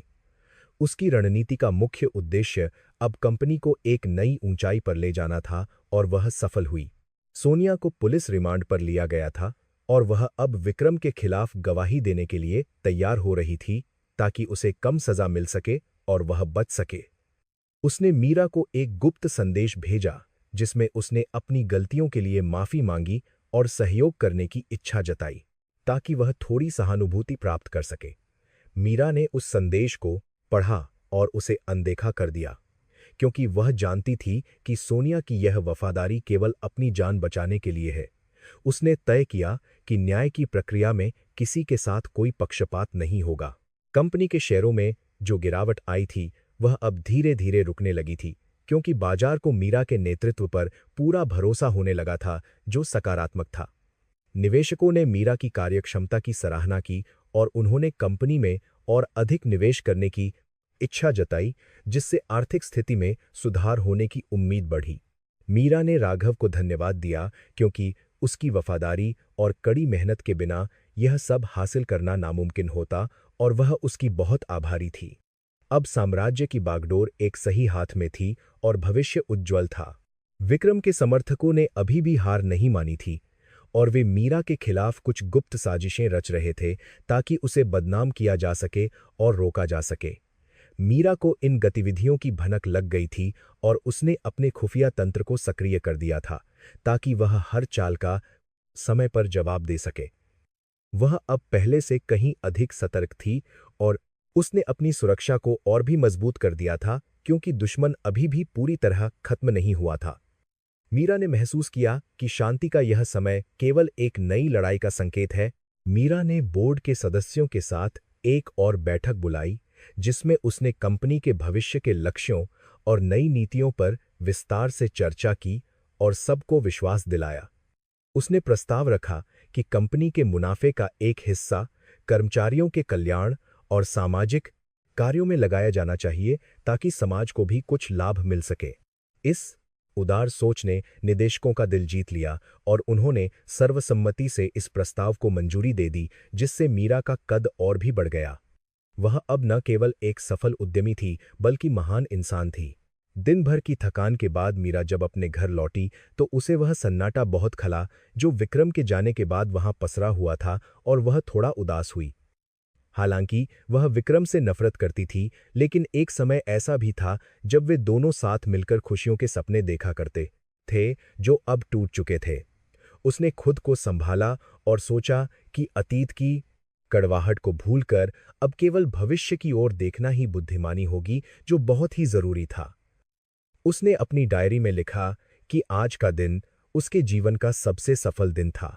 विक्रम की बहन ने मीरा से मिलने की कोशिश की ताकि वह अपने भाई के लिए कुछ रियायत मांग सके, लेकिन मीरा ने उससे मिलने से साफ इनकार कर दिया। उसने संदेश भेजा कि जो अपराध विक्रम ने किए हैं उनका फैसला अब केवल कानून की अदालत में ही होगा और वह इसमें कोई हस्तक्षेप नहीं करेगी। मीरा के इस सख्त रुख ने यह साफ कर दिया कि वह अब किसी भी प्रकार के भावनात्मक दबाव में आने वाली नहीं है और न्याय होगा। उसकी छवि अब एक ऐसी महिला की बन गई थी जो सिद्धांतों के साथ नहीं झुकती। अंत में मीरा ने उन फाइलों को बंद किया जो विक्रम के अपराधों की पूरी कहानी बयां कर रही थीं और उन्हें पुलिस के मुख्य जांच अधिकारी को सौंप दिया। उसने महसूस किया कि उसका बोझ अब बहुत हल्का हो गया है और वह अपनी नई जिंदगी की शुरुआत करने के लिए पूरी तरह से तैयार और उत्साहित है। शहर की रोशनी अब उसके लिए एक नई उम्मीद का प्रतीक बन गई थी और वह अपनी अगली चुनौती का सामना करने के लिए तैयार थी। मीरा की यह यात्रा अभी थमी नहीं थी बल्कि उसे अभी आगे बढ़ना था। जब मीरा सोने के लिए गई तो उसके दिमाग में उन हजारों लोगों के चेहरे घूम रहे थे जिनकी उम्मीदें अब उससे जुड़ी हुई थीं। और वह घबराई नहीं। उसने एक गहरी नींद ली क्योंकि उसे पता था कि उसने सच का साथ दिया है और बुराई को हराने में सफलता हासिल की है, जो बहुत महान था। अगली सुबह एक नई रोशनी के साथ आने वाली थी, जिसमें मीरा एक नई शक्ति और ऊर्जा के साथ अपने कार्यालय में कदम रखने वाली थी। उसकी कहानी अब एक मिसाल बन चुकी थी, जो सबको प्रेरित करेगी और साहस देगी। विक्रम रहेजा पुलिस की कोठरी की सलाखों के पीछे बैठा अपनी किस्मत पर मातम मना रहा था और उसका चेहरा अब पूरी तरह पीला पड़ चुका था। वह बार बार यह सोच रहा था कि मीरा के पास उसके गुप्त खातों और काली संपत्तियों की इतनी सटीक जानकारी आखिर आई कहाँ से थी। उसके मन में बैठा डर अब उसकी हड्डियों तक पहुंच गया था, क्योंकि वह जानता था कि सबूत मिटाना अब मुमकिन नहीं है। उसकी सारी शान और शौकत एक ही पल में धूल में मिल गई थी और वह अब बहुत बेबस महसूस कर रहा था। दूसरी ओर सोनिया को महिला पुलिस अधिकारियों ने एक ठंडे कमरे में बिठाया था और उस पर लगातार सवालों की बौछार की जा रही थी ताकि सच जान सके। उसने अपनी जान बचाने के लिए सारा दोष विक्रम पर मढ़ना शुरू कर दिया और रोते हुए यह दावा किया कि वह पूरी तरह से निर्दोष है। सोनिया ने उन सभी समझौतों के बारे में सच उगल दिया जो विक्रम ने अपनी पत्नी को धोखा देकर किए थे और हस्ताक्षरों को पूरी तरह कबूला। उसकी गवाही अब विक्रम के ताबूत में आखिरी कील साबित होने वाली थी, क्योंकि उसने सारी छिपी हुई सच्चाई बता दी थी।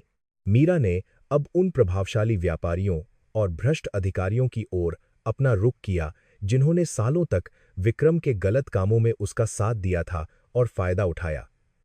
उसने बहुत ही चतुराई से एक ऐसी सूची तैयार की थी जिसमें हर उस व्यक्ति का नाम शामिल था जिसने कंपनी के फंड चुराए थे और रिकॉर्ड मिटाए थे।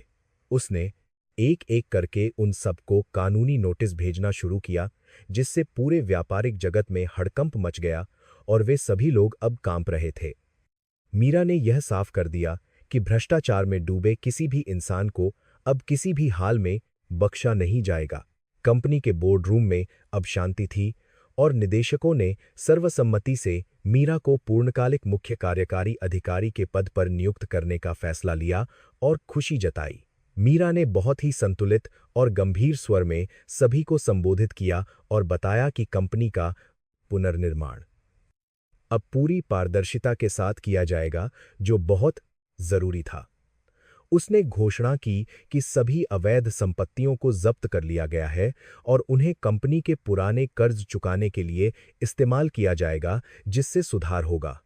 निदेशकों ने मीरा की इस सूझबूझ की सराहना की और उसे भविष्य के लिए पूरा सहयोग देने का पवित्र वचन दिया। विक्रम को जब जेल में यह खबर मिली कि उसकी प्रेमिका सोनिया ने ही उसके खिलाफ गवाही दी है, तो उसे गहरा धक्का लगा और वह जोर से चिल्लाया।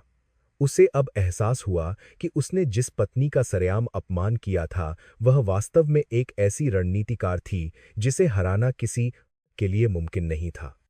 मीरा अब उसके लिए एक ऐसा बुरा सपना बन चुकी थी जिसे वह कभी भूल नहीं पाएगा और जो उसे पूरी तरह तबाह कर देगी। उसकी आंखों के सामने अपनी पुरानी गलतियां नाचने लगीं और वह अपनी बड़ी हार पर फुट फुट कर आंसू बहाने लगा और दुखी हुआ। मीरा ने शहर के पुलिस कमिश्नर से मुलाकात की और उन्हें कुछ ऐसे डिजिटल साक्ष्य सौंपे जो विक्रम के अंतर्राष्ट्रीय हवाला कारोबार का पर्दाफाश करते थे, और सबको चौंका दिया। उसने कमिश्नर को विश्वास दिलाया कि वह जांच में पूरा सहयोग करेगी और किसी भी गवाह को टूटने नहीं देगी, क्योंकि न्याय की जीत होना बहुत आवश्यक है। पुलिस विभाग मीरा की हिम्मत और उसकी तैयारी को देखकर हैरान था, क्योंकि उसके पास हर एक आरोप के लिए ठोस सबूत मौजूद थे जो सही थे। अब विक्रम का बचना नामुमकिन था, क्योंकि कानूनी शिकंजा अब बहुत ज्यादा कस चुका था और वह पूरी तरह फंसा था। कंपनी के पुराने और ईमानदार कर्मचारी अब खुद को सुरक्षित महसूस कर रहे थे, क्योंकि उन्हें पता था कि अब उनके हितों की रक्षा मीरा पूरी निष्ठा से करेगी। मीरा ने उन सभी कर्मियों को वापस बुला लिया जिन्हें विक्रम ने बेइज्जत करके नौकरी से निकाल दिया था और उन्हें सम्मानजनक पद दिए और खुश किया। पूरे कार्यालय में अब डर के बजाय उत्साह का माहौल था और लोग अपनी पूरी क्षमता के साथ काम करने के लिए प्रेरित हो रहे थे और सफल थे। मीरा ने साबित कर दिया कि एक अच्छा नेतृत्व केवल आदेश देना नहीं, बल्कि सबका साथ देना और सम्मान करना होता है। एक स्करमान की गरमा है, एक स्करमान की गरमान की गरमाना। सोनिया की हालत अब बहुत ही दयनीय हो गई थी, क्योंकि उसके अपने परिवार ने भी उससे नाता तोड़ लिया था और उसे अपराधी मानकर त्याग दिया था। जिस दौलत और शोहरत के लिए उसने मीरा का अपमान किया था, वह अब उसके पास नहीं रही और वह जेल की ठंडी दीवारों में बंद थी। उसे अब अपनी हर एक चाल पर पछतावा हो रहा था, लेकिन वक्त हाथ से निकल चुका था और वापसी का कोई रास्ता नहीं बचा था। वह केवल विक्रम को कोस सकती थी, जिसने उसे इस दलदल में घसीटा था और खुद भी पूरी तरह डूब गया था। विक्रम के कुछ पुराने गुंडों ने मीरा को डराने की कोशिश की, लेकिन मीरा ने अपनी सूझबूझ से उन सबको सलाखों के पीछे पहुंचा दिया और पूरी तरह निडर रही। उसने स्पष्ट कर दिया कि हिंसा की भाषा उसे नहीं डरा सकती, क्योंकि उसके पीछे कानून और सच्चाई की बहुत बड़ी ताकत खड़ी है और साथ है। उसने अपनी सुरक्षा के लिए पूर्व सेना अधिकारियों को नियुक्त किया था, जो किसी भी खतरे का मुकाबला करने के लिए पूरी तरह सक्षम और बहादुर थे। मीरा की इस अडिगता ने उसके दुश्मनों के मन में एक गहरा खौफ पैदा कर दिया था, जो बहुत जरूरी था। जैसे जैसे जांच आगे बढ़ी, विक्रम के भ्रष्टाचार का पूरा संजाल ताश के पत्तों की तरह ढहने लगा और उसके साथी एक दूसरे के जानी दुश्मन बन गए और लड़ने लगे। हर कोई अपनी जान बचाने के लिए सच बोल रहा था और विक्रम पर नए नए आरोप लगा रहा था, जिससे मामला और भी ज्यादा पेचीदा और गंभीर हो गया। मीरा ने इस अफरा-तफरी के बीच अपना संयम बनाए रखा और अपनी अगली चाल की योजना बनाई, जो बहुत ही निर्णायक साबित होने वाली थी और सफल थी। वह जानती थी कि यह जीत केवल उसकी नहीं, बल्कि उन सभी लोगों की है जो कभी बेबस थे। शाम की धुंधली रोशनी में मीरा अपने कार्यालय की मेज पर बैठी उन यादों को मिटाने की कोशिश कर रही थी, जो उसे कभी कमजोर और दुखी बनाती थीं। उसने अपनी डायरी में लिखा कि आज उसने अपनी खोई हुई गरिमा को पूरी तरह वापस पा लिया है और अब वह एक बहुत नई उड़ान भरेगी। उसके पास अब वह सब कुछ था जो विक्रम ने उससे छीनने की कोशिश की थी, लेकिन उसने यह सब अपनी मेहनत से अर्जित किया था। उसकी कहानी अब शहर के हर घर में चर्चा का विषय बन गई थी और उसे बहुत सम्मान के साथ देखा जा रहा था। मीरा ने राघव को बुलाकर अगले दिन की कार्यवाही के बारे में चर्चा की और उसे निर्देश दिया कि वह किसी भी हाल में ढिलाई न बरते और सतर्क रहे। वह जानती थी कि विक्रम अपनी आखिरी सांस तक संघर्ष करेगा और उसे पूरी तरह से धराशायी करने के लिए अभी एक और बड़ा प्रहार करना बाकी था। उसकी आंखों में एक ऐसी चमक थी जो केवल उन लोगों के पास होती है जिन्होंने अंधेरे को चीरकर अपनी मंजिल को पाया है और जीता है। वह अब केवल एक पीड़ित पत्नी नहीं थी, बल्कि एक महान साम्राज्य की असली और शक्तिशाली रक्षक बन चुकी थी। मीरा ने उन फर्जी कंपनियों की फाइलों को फिर से खोलकर देखा, जिन्हें विक्रम ने बहुत ही सावधानी से विदेशी निवेश के नाम पर बनाया था और पैसा चुराया था। इन कागजों में छिपा हर एक लेन देन विक्रम की बेईमानी की गवाही दे रहा था और यह बता रहा था कि उसने कैसे भोली जनता को लूटा था। मीरा ने महसूस किया कि धन की इस अंधी दौड़ ने विक्रम को एक पत्थर दिल इंसान बना दिया था, जिसने अपनी मानवता पूरी तरह खो दी थी। अब वह इन सभी संपत्तियों को जनकल्याण के कार्यों में लगाने का दृढ़ संकल्प ले चुकी थी और बहुत खुश थी। अगले दिन सुबह मीरा ने एक बड़ी प्रेस कॉन्फ्रेंस बुलाई, जिसमें देश भर के जाने माने पत्रकार और मीडिया घराने शामिल हुए ताकि वे असली सच को जान सकें। उसने विक्रम के कारनामों के बारे में विस्तार से बताया और वे सभी सबूत पेश किए जो अब तक दुनिया की नजरों से छिपे हुए थे और राज थे। पत्रकारों के सवालों का जवाब देते समय उसकी आवाज में जो आत्मविश्वास था, उसने सबको प्रभावित किया और उसकी बहादुरी की एक बड़ी मिसाल दी। इस प्रसारण के बाद विक्रम की जो बची कुची प्रतिष्ठा थी, वह भी पूरी तरह से समाप्त हो गई और वह नफरत बना। जेल के भीतर रखे टीवी पर जब विक्रम ने मीरा को प्रेस कॉन्फ्रेंस में दहाड़ते हुए देखा, तो उसका गुस्सा फूट पड़ा और वह पागलों की तरह चिल्लाया। उसे यकीन नहीं हो रहा था कि यह वही औरत है जो कभी घर की दहलीज पार करने से भी डरती थी और हमेशा चुप रहती थी। उसे अपनी गलती का एहसास हुआ कि उसने मीरा की बुद्धिमत्ता को पहचानने के बजाय उसे केवल एक घरेलू वस्तु समझा, जो उसकी सबसे बड़ी भूल थी। उसकी हार अब पूरी तरह से सार्वजनिक हो चुकी थी और वह अपने ही कर्मों के जाल में बहुत बुरी तरह फंस गया था। पुलिस अधिकारियों ने सोनिया पर दबाव बढ़ाया तो उसने उन कुछ बड़े नेताओं के नाम भी उजागर कर दिए जो विक्रम के संरक्षण में पल रहे थे और भ्रष्ट थे।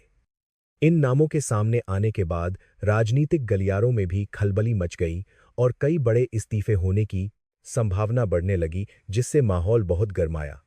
मीरा को पता था कि अब उसे और भी अधिक शक्तिशाली लोगों के विरोध का सामना करना पड़ेगा, लेकिन वह पीछे हटने वालों में से नहीं थी।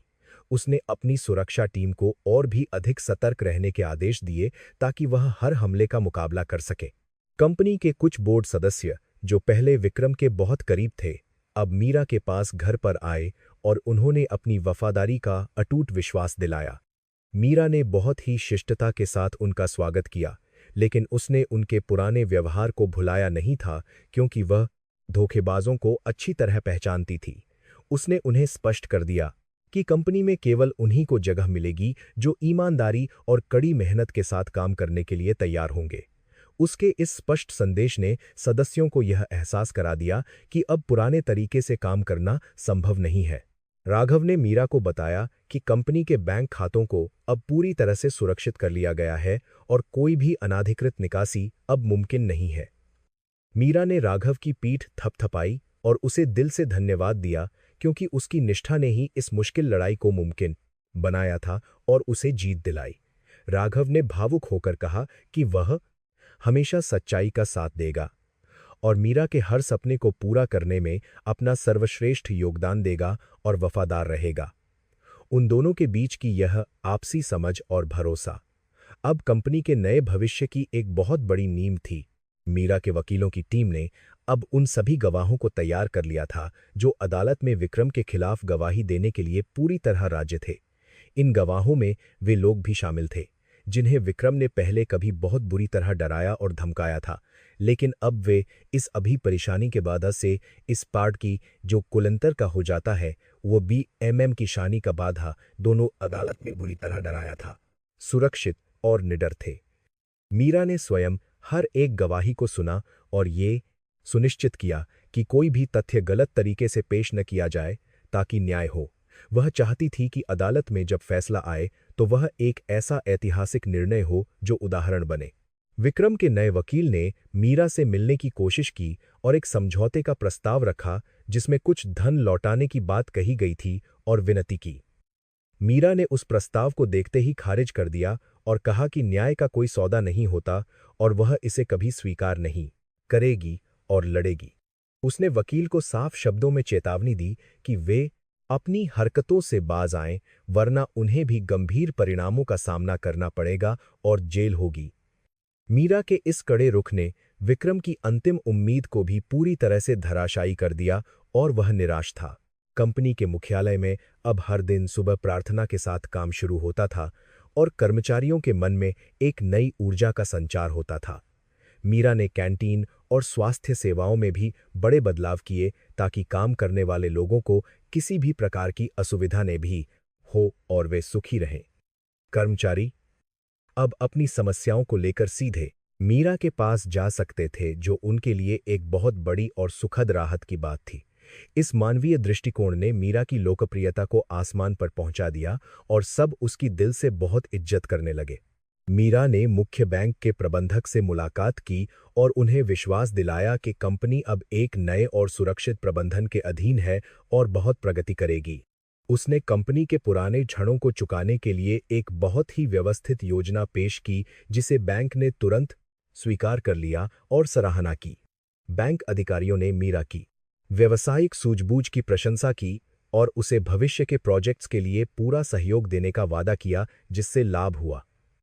मीरा ने आर्थिक मोर्चे पर भी अपनी पकड़ बहुत मजबूत कर ली थी जो उसकी सफलता के लिए बहुत जरूरी था। मजिस्ट्रेट के सामने सोनिया ने अपना जुर्म स्वीकार करते हुए एक लिखित बयान दिया जिसमें उसने विक्रम की हर एक साजिश का खुलासा बहुत विस्तार से किया। उसने बताया कि कैसे विक्रम ने मीरा को मानसिक रूप से प्रताड़ित किया और उसे अपनी जायदाद से बेदखल करने की योजना बहुत पहले बनाई थी। यह बयान कानूनी रूप से बहुत ही महत्वपूर्ण था और इसने विक्रम के खिलाफ मामले को और भी ज्यादा मजबूत बना दिया जिससे वह पूरी तरह फंसा। सोनिया अब केवल अपनी सजा कम होने की उम्मीद कर रही थी क्योंकि वह पूरी तरह से टूट चुकी थी। जेल की अंधेरी कोठरी में विक्रम को अब पैनिक अटैक आने लगे थे और वह अक्सर जोर जोर से चिल्लाकर मीरा से माफी मांगने का नाटक करता था। जेल के पहरेदारों ने उसे डॉक्टर को दिखाया लेकिन वे समझ गए थे कि यह उसकी हताशा और अपराधबोध का केवल एक शारीरिक रूप था और डर था। उसे अब अपनी विलासी जीवन शैली और उन महफिल की बहुत याद आ रही थी, जहां वह कभी केंद्र में रहा करता था और गर्व करता था। उसके मन में अब केवल एक ही ख्याल आता था कि काश उसने मीरा के साथ बुरा न किया होता। मीरा ने कंपनी की अगली वार्षिक योजना तैयार की, जिसमें उसने तकनीकी विकास और पर्यावरण संरक्षण को सबसे ज्यादा प्राथमिकता देने का निर्णय लिया और काम किया। वह चाहती थी कि उसका साम्राज्य न केवल पैसा कमाए, बल्कि समाज के प्रति अपनी जिम्मेदारियों को भी पूरी निष्ठा के साथ निभाए और बहुत सफल हो। उसने कई युवा और प्रतिभाशाली लोगों को महत्वपूर्ण जिम्मेदारियां सौंपी ताकि कंपनी में नए विचारों का समावेश हो सके और वह आगे बढ़ सके।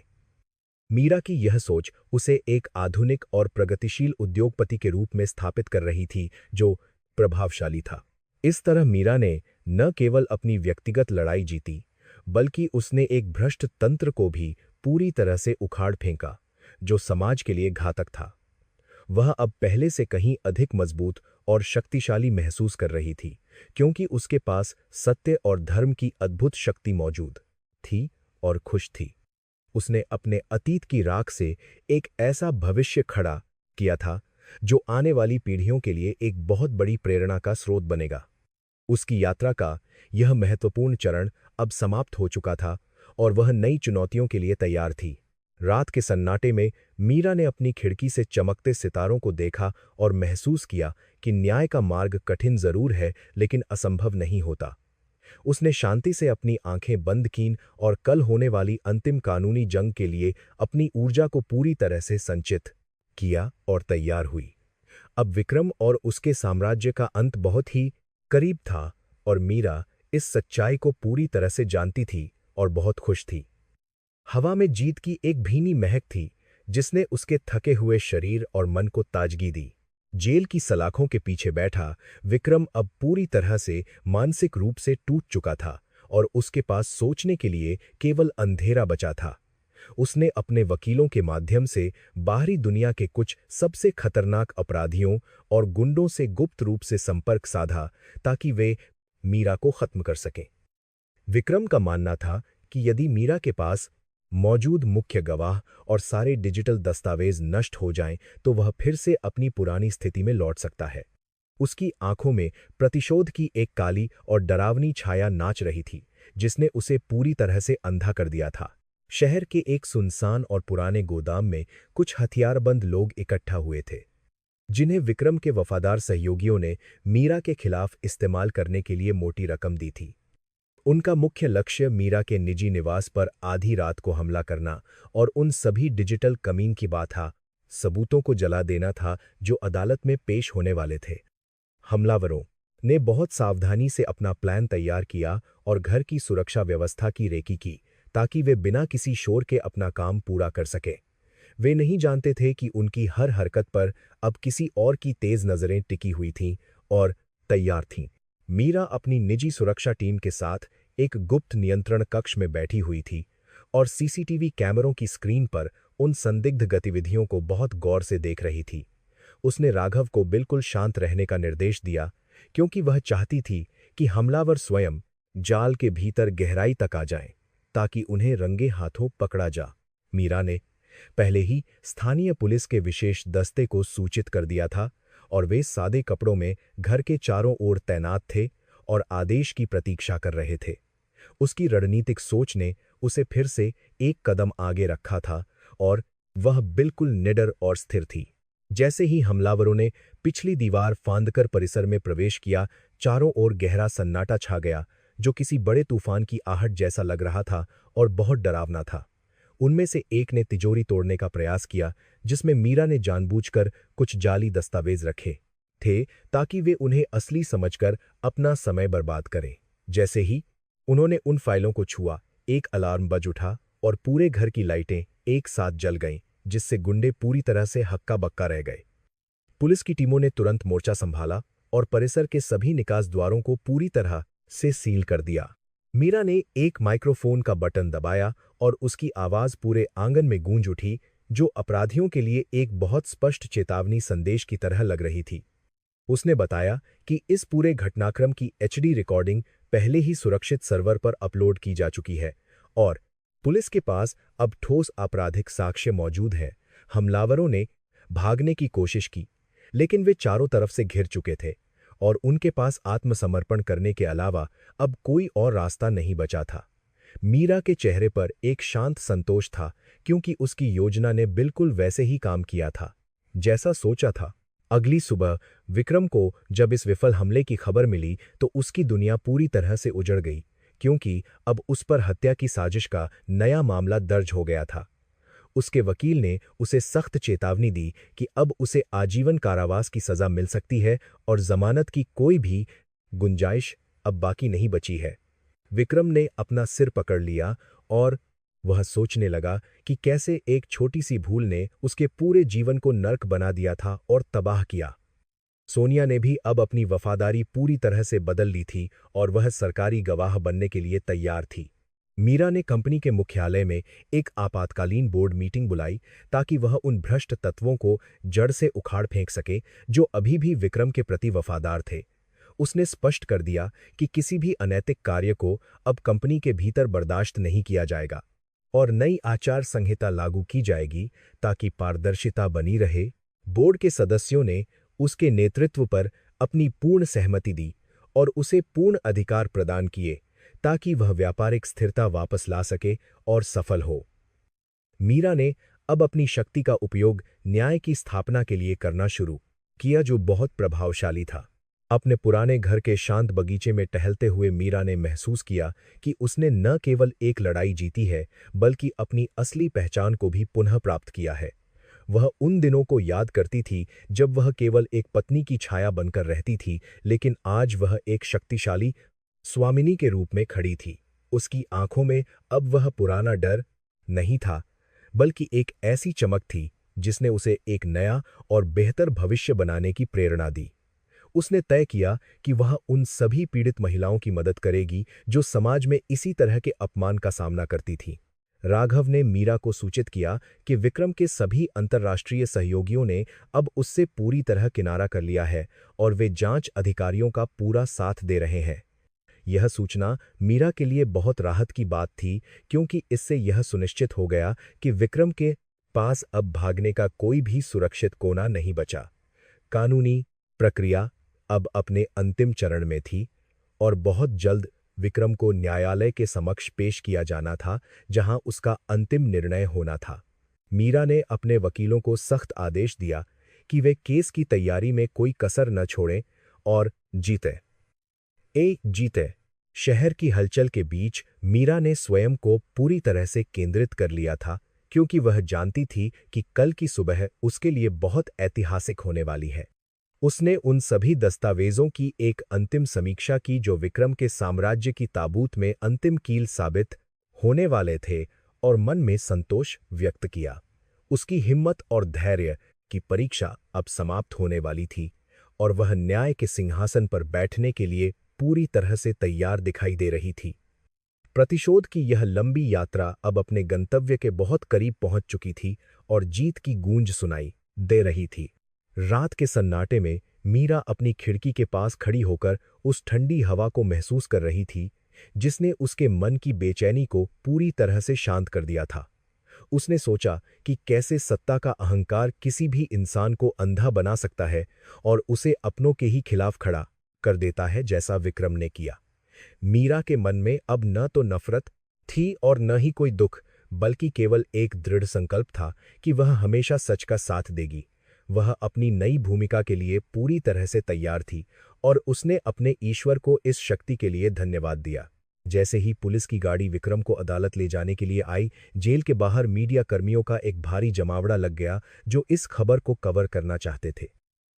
विक्रम ने अपना चेहरा ढकने की कोशिश की, लेकिन कैमरों की फ्लैश ने उसके गिरते हुए आत्मसम्मान और उसकी शर्मिंदगी को पूरी दुनिया के सामने सार्वजनिक रूप से उजागर कर दिया।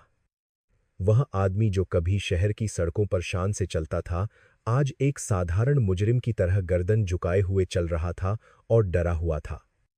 मीरा टीवी पर यह सब देख रही थी, लेकिन उसके मन में दया का एक कतरा भी नहीं था, क्योंकि न्याय हो रहा था।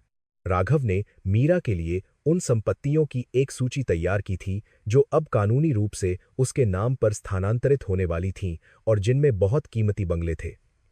मीरा ने फैसला किया कि वह इन संपत्तियों का उपयोग अनाथ बच्चों के लिए शिक्षा केंद्र और महिलाओं के लिए कौशल विकास संस्थान बनाने में करेगी ताकि समाज का भला हो। उसका यह कदम यह साबित कर रहा था कि वह केवल धन के लिए नहीं बल्कि एक सकारात्मक बदलाव लाने के लिए यह युद्ध लड़ रही थी। कर्मचारियों ने मीरा के इस फैसले का स्वागत किया और उसकी उदारता की बहुत प्रशंसा की जो वास्तव में बहुत सराहनीय थी। अदालत की कार्यवाही शुरू होने से पहले मीरा ने अपने माता-पिता की तस्वीर के सामने सिर झुकाया और उनसे आशीर्वाद मांगा ताकि वह इस अंतिम बाधा को पार कर सके। उसे याद आया कि कैसे उसके पिता ने हमेशा उसे स्वाभिमानी रहने की शिक्षा दी थी, जिसे वह शादी के बाद कुछ समय के लिए भूल गई थी। आज वह खुद को उनके योग्य साबित कर रही थी और एक नई गौरवशाली गाथा लिख रही थी जो आने वाली पीढ़ियों के लिए एक मिसाल बनेगी। उसके भीतर का आत्मविश्वास अब एक हिमालय की तरह अडिग और बहुत ऊंचा था, जिसे कोई हिला नहीं सकता था। सोनिया ने अदालत में अपना अंतिम बयान दर्ज कराया, जिसमें उसने विक्रम द्वारा मीरा के खिलाफ रची गई हर एक घिनौनी साजिश का विस्तार से और सच्चाई से वर्णन किया। उसके बयान ने विक्रम के वकीलों के पास बचाव का कोई भी रास्ता नहीं छोड़ा और मामले को पूरी दरबन से तरह से मीरा के पक्ष में मोड़ दिया, जिससे जीत निश्चित थी। सोनिया की आंखों में अब पश्चाताप के आंसू थे, लेकिन मीरा जानती थी कि यह केवल कानून के डर की वजह से है और उसने कोई सहानुभूति नहीं दिखाई। अदालत का माहौल बहुत ही गंभीर था और हर कोई जज के आने का बड़ी बेसब्री से इंतजार कर रहा था। विक्रम ने एक आखिरी बार मीरा की ओर देखा और उसकी आंखों में माफी की भीख मांगी, लेकिन मीरा ने अपनी नजरें फेर लीं क्योंकि अब बहुत देर हो चुकी थी। उसने उसे याद दिलाया कि अपमान की उस रात उसने अपनी पत्नी को नहीं बल्कि अपनी रक्षक को खो दिया था, जिसने उसे हमेशा हर मुसीबत से बचाया था। विक्रम का अहंकार अब पूरी तरह से धूल में मिल चुका था और उसे अपनी हर एक गलती का एहसास बहुत ही कड़वाहट के साथ हो रहा था। न्याय की चक्की अब चलने लगी थी और वह अपनी सजा भुगतने के लिए पूरी तरह से तैयार और विवश था। मीरा ने महसूस किया कि इस संघर्ष ने उसे जीवन के सबसे कठिन सबक सिखाए हैं, जिन्होंने उसे एक कमजोर महिला से एक शक्तिशाली योद्धा में बदल दिया है। वह जानती थी कि जीवन में कभी भी किसी को इतना अधिकार नहीं देना चाहिए कि वह आपकी आत्मा को कुचल सके और आपको पूरी तरह से नष्ट कर दे। उसने अपनी कहानी को एक किताब के रूप में लिखने का सोचा, ताकि अन्य महिलाएं भी इससे प्रेरणा ले सकें और अपने हक के लिए लड़ सकें। उसकी विजय अब केवल एक कानूनी जीत नहीं थी, बल्कि यह मानवता और सच्चाई की एक बहुत बड़ी जीत थी।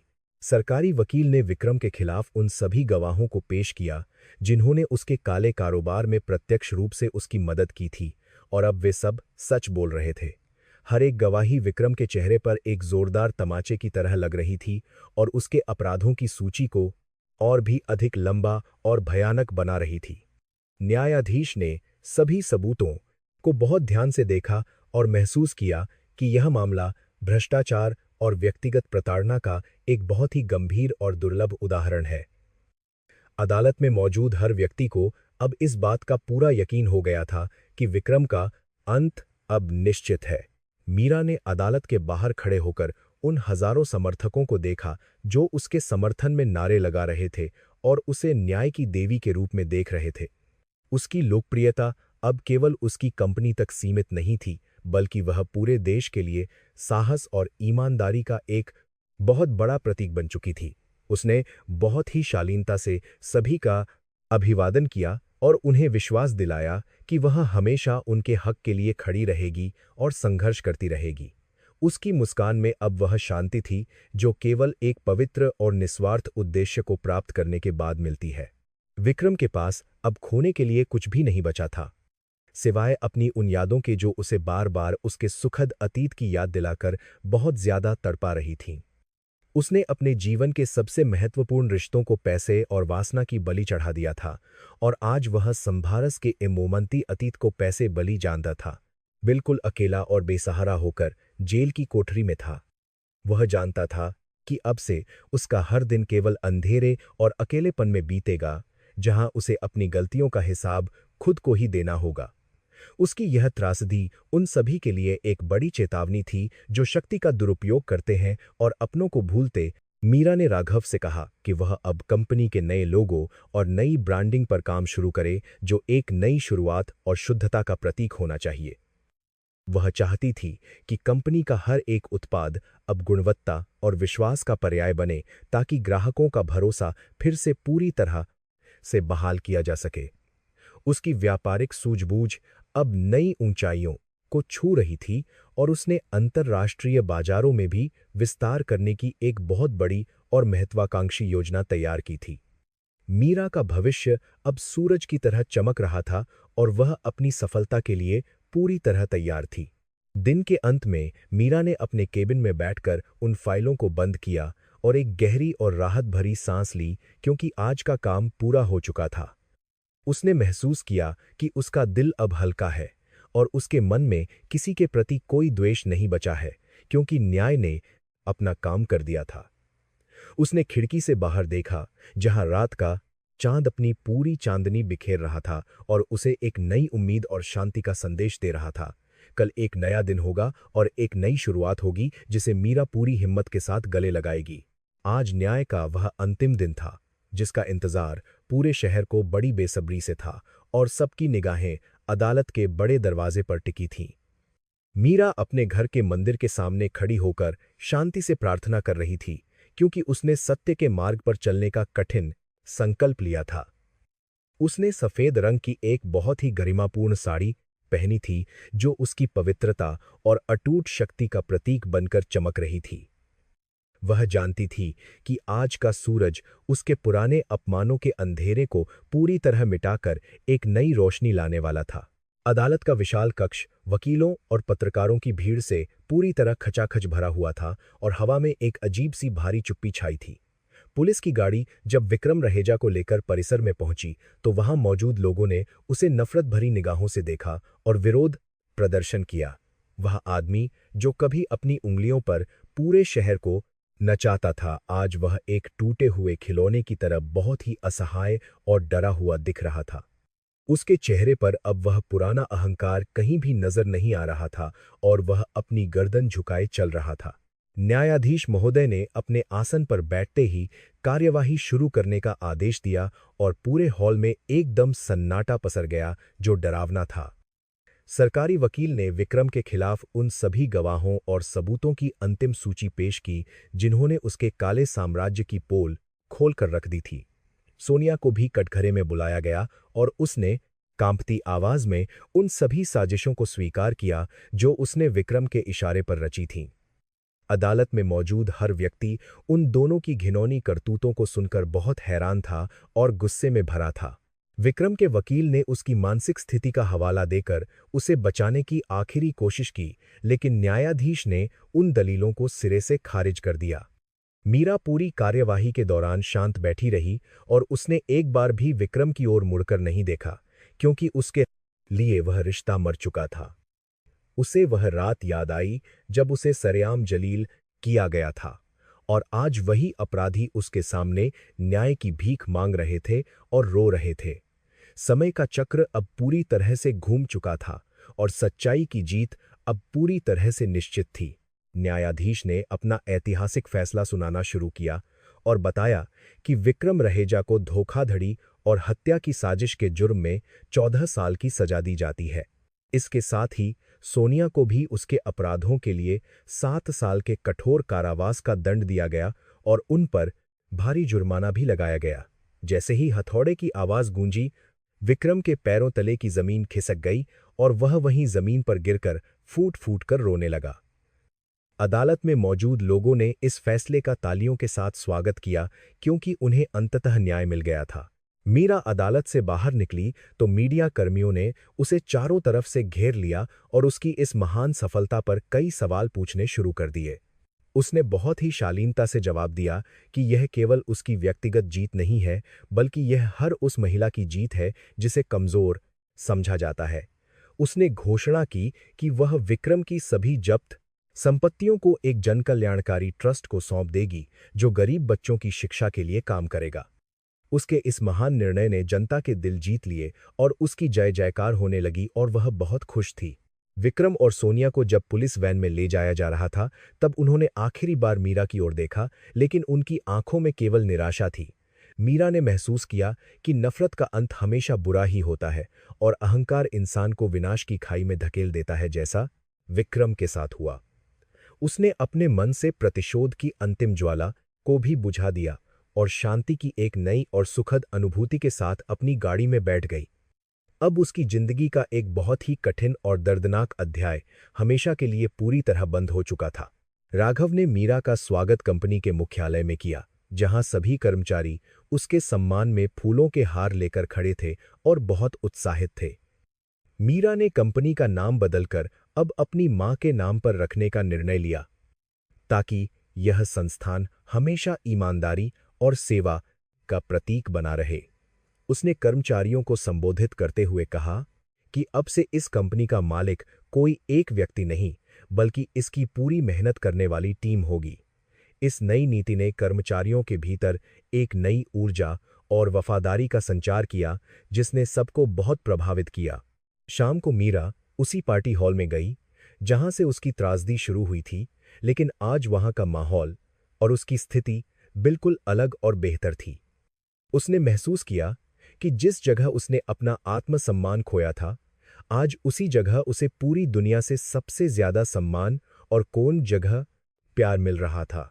उसने एक गहरी सांस ली और उस पुराने दुख को हमेशा के लिए हवा में विलीन कर दिया, क्योंकि अब वह एक नई मीरा थी। उसके चेहरे पर अब एक ऐसी मुस्कान थी जो केवल कठिन संघर्षों को जीतने के बाद ही किसी इंसान को नसीब होती है। मीरा ने राघव को अपना सबसे भरोसेमंद साथी और कंपनी का नया प्रबंध निदेशक नियुक्त किया, क्योंकि उसकी वफादारी ने ही इस युद्ध को जीतने में मदद की थी। राघव की आंखों में खुशी के आंसू थे और उसने वादा किया कि वह मीरा के हर सपने को सच करने के लिए अपनी पूरी जान लगा देगा। उन दोनों ने मिलकर उन सभी विधवाओं और अनाथों के लिए विशेष फंड बनाया, जिन्हें विक्रम की योजनाओं ने कभी बर्बाद कर दिया था और दुखी किया था। मीरा का साम्राज्य अब केवल धन का केंद्र नहीं, बल्कि मानवता की सेवा का एक बहुत बड़ा मंदिर बन गया था। जेल की कोठरी में विक्रम अब दीवारों से बातें करता था और अक्सर उन पलों को याद करता था जब मीरा उसके साथ थी और उसका ख्याल रखती थी। उसे एहसास हुआ कि उसने दुनिया की सबसे कीमती दौलत को एक पत्थर के टुकड़े के लिए खो दिया था और अब पछतावे के अलावा कुछ नहीं था। सोनिया भी दूसरी जेल में अपनी गलतियों की सजा भुगत रही थी और उसे अपनी खूबसूरती और चतुराई पर जो घमंड था, वह अब पूरी तरह टूट गया था। उन दोनों की त्रासदी यह थी कि उन्होंने शक्ति को ही अपना भगवान मान लिया था और रिश्तों को पूरी तरह भुला दिया था। मीरा अब अंतर्राष्ट्रीय मंचों पर एक प्रेरणादायक वक्ता के रूप में जानी जाने लगी और लोग उसकी कहानी सुनकर अपने जीवन में बदलाव लाने की कोशिश करने लगे। उसने साबित कर दिया कि यदि मन में दृढ़ संकल्प और सच्चाई हो, तो दुनिया की कोई भी ताकत आपको अपने कार्य में बरासोंगे लक्ष्य को प्राप्त करने से नहीं रोक सकती। उसकी सादगी और उसकी विद्वत्ता ने उसे एक वैश्विक पहचान दिलाई, जिससे न केवल उसका बल्कि उसके देश का नाम भी पूरी दुनिया में बहुत ऊंचा हुआ। मीरा अब एक साधारण महिला से एक महान और शक्तिशाली व्यक्तित्व बन चुकी थी, जिसे सब जानते थे।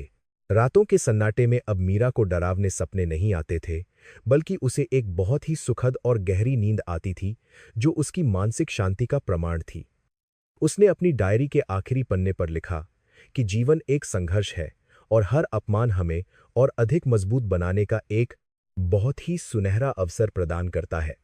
उसने उन सभी लोगों को माफ कर दिया जिन्होंने कभी उसका साथ नहीं दिया था, क्योंकि वह अब अपने मन में कोई बोझ नहीं रखना चाहती थी।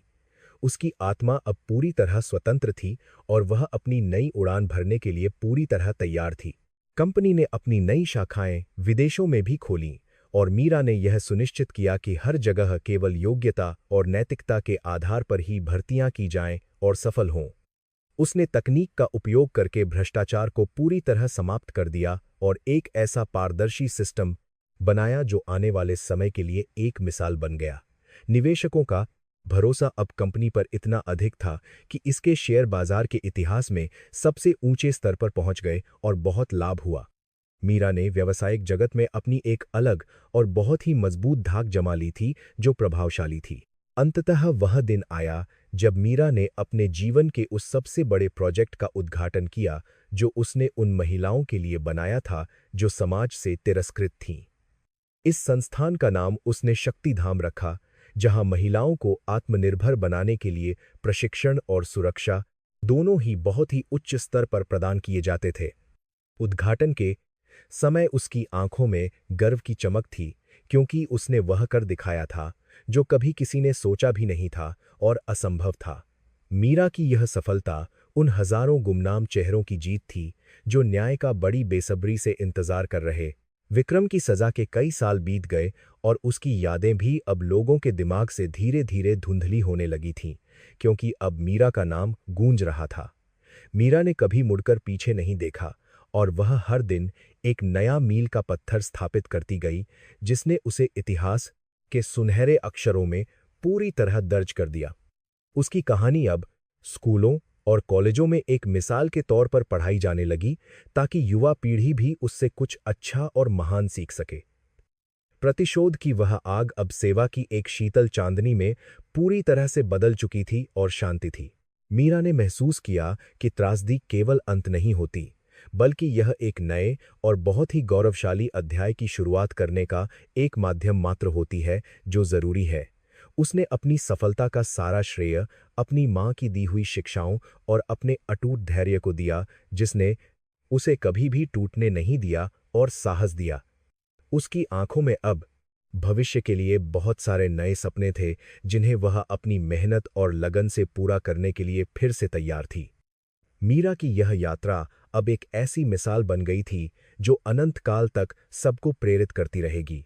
शहर की जगमगाती रोशनी के बीच मीरा अपने महल जैसी हवेली की छत पर खड़ी होकर खुले आसमान की ओर देख रही थी, जहां चांद मुस्कुरा रहा था।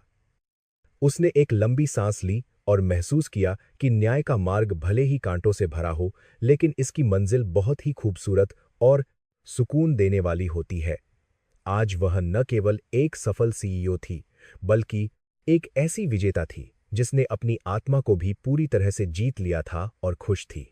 हवा की हर एक लहर उसे अब जीत का नया और मीठा संदेश सुना रही थी, जो बहुत प्यारा था। न्याय की यह गाथा अब पूरी तरह से संपूर्ण हो चुकी थी और बुराई का अहंकार पूरी तरह से मिट्टी में मिल चुका था, जैसा कि प्रकृति का नियम है। मीरा ने अपनी आंखें बंद कीं और उस परम शक्ति को धन्यवाद दिया, जिसने उसे इस कठिन परीक्षा में सफल होने के लिए अपार शक्ति और धैर्य प्रदान किया।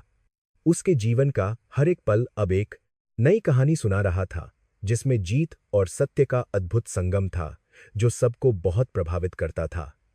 अब चारों ओर केवल शांति और न्याय की गूंज थी, जिसने पूरे माहौल को पवित्र कर दिया था। सच्चाई की यह जीत उन सभी के लिए एक बहुत बड़ी चेतावनी थी जो दूसरों को छोटा समझते हैं और अपनी शक्ति के नशे में चूर होकर अपनों को ही भूल जाते हैं।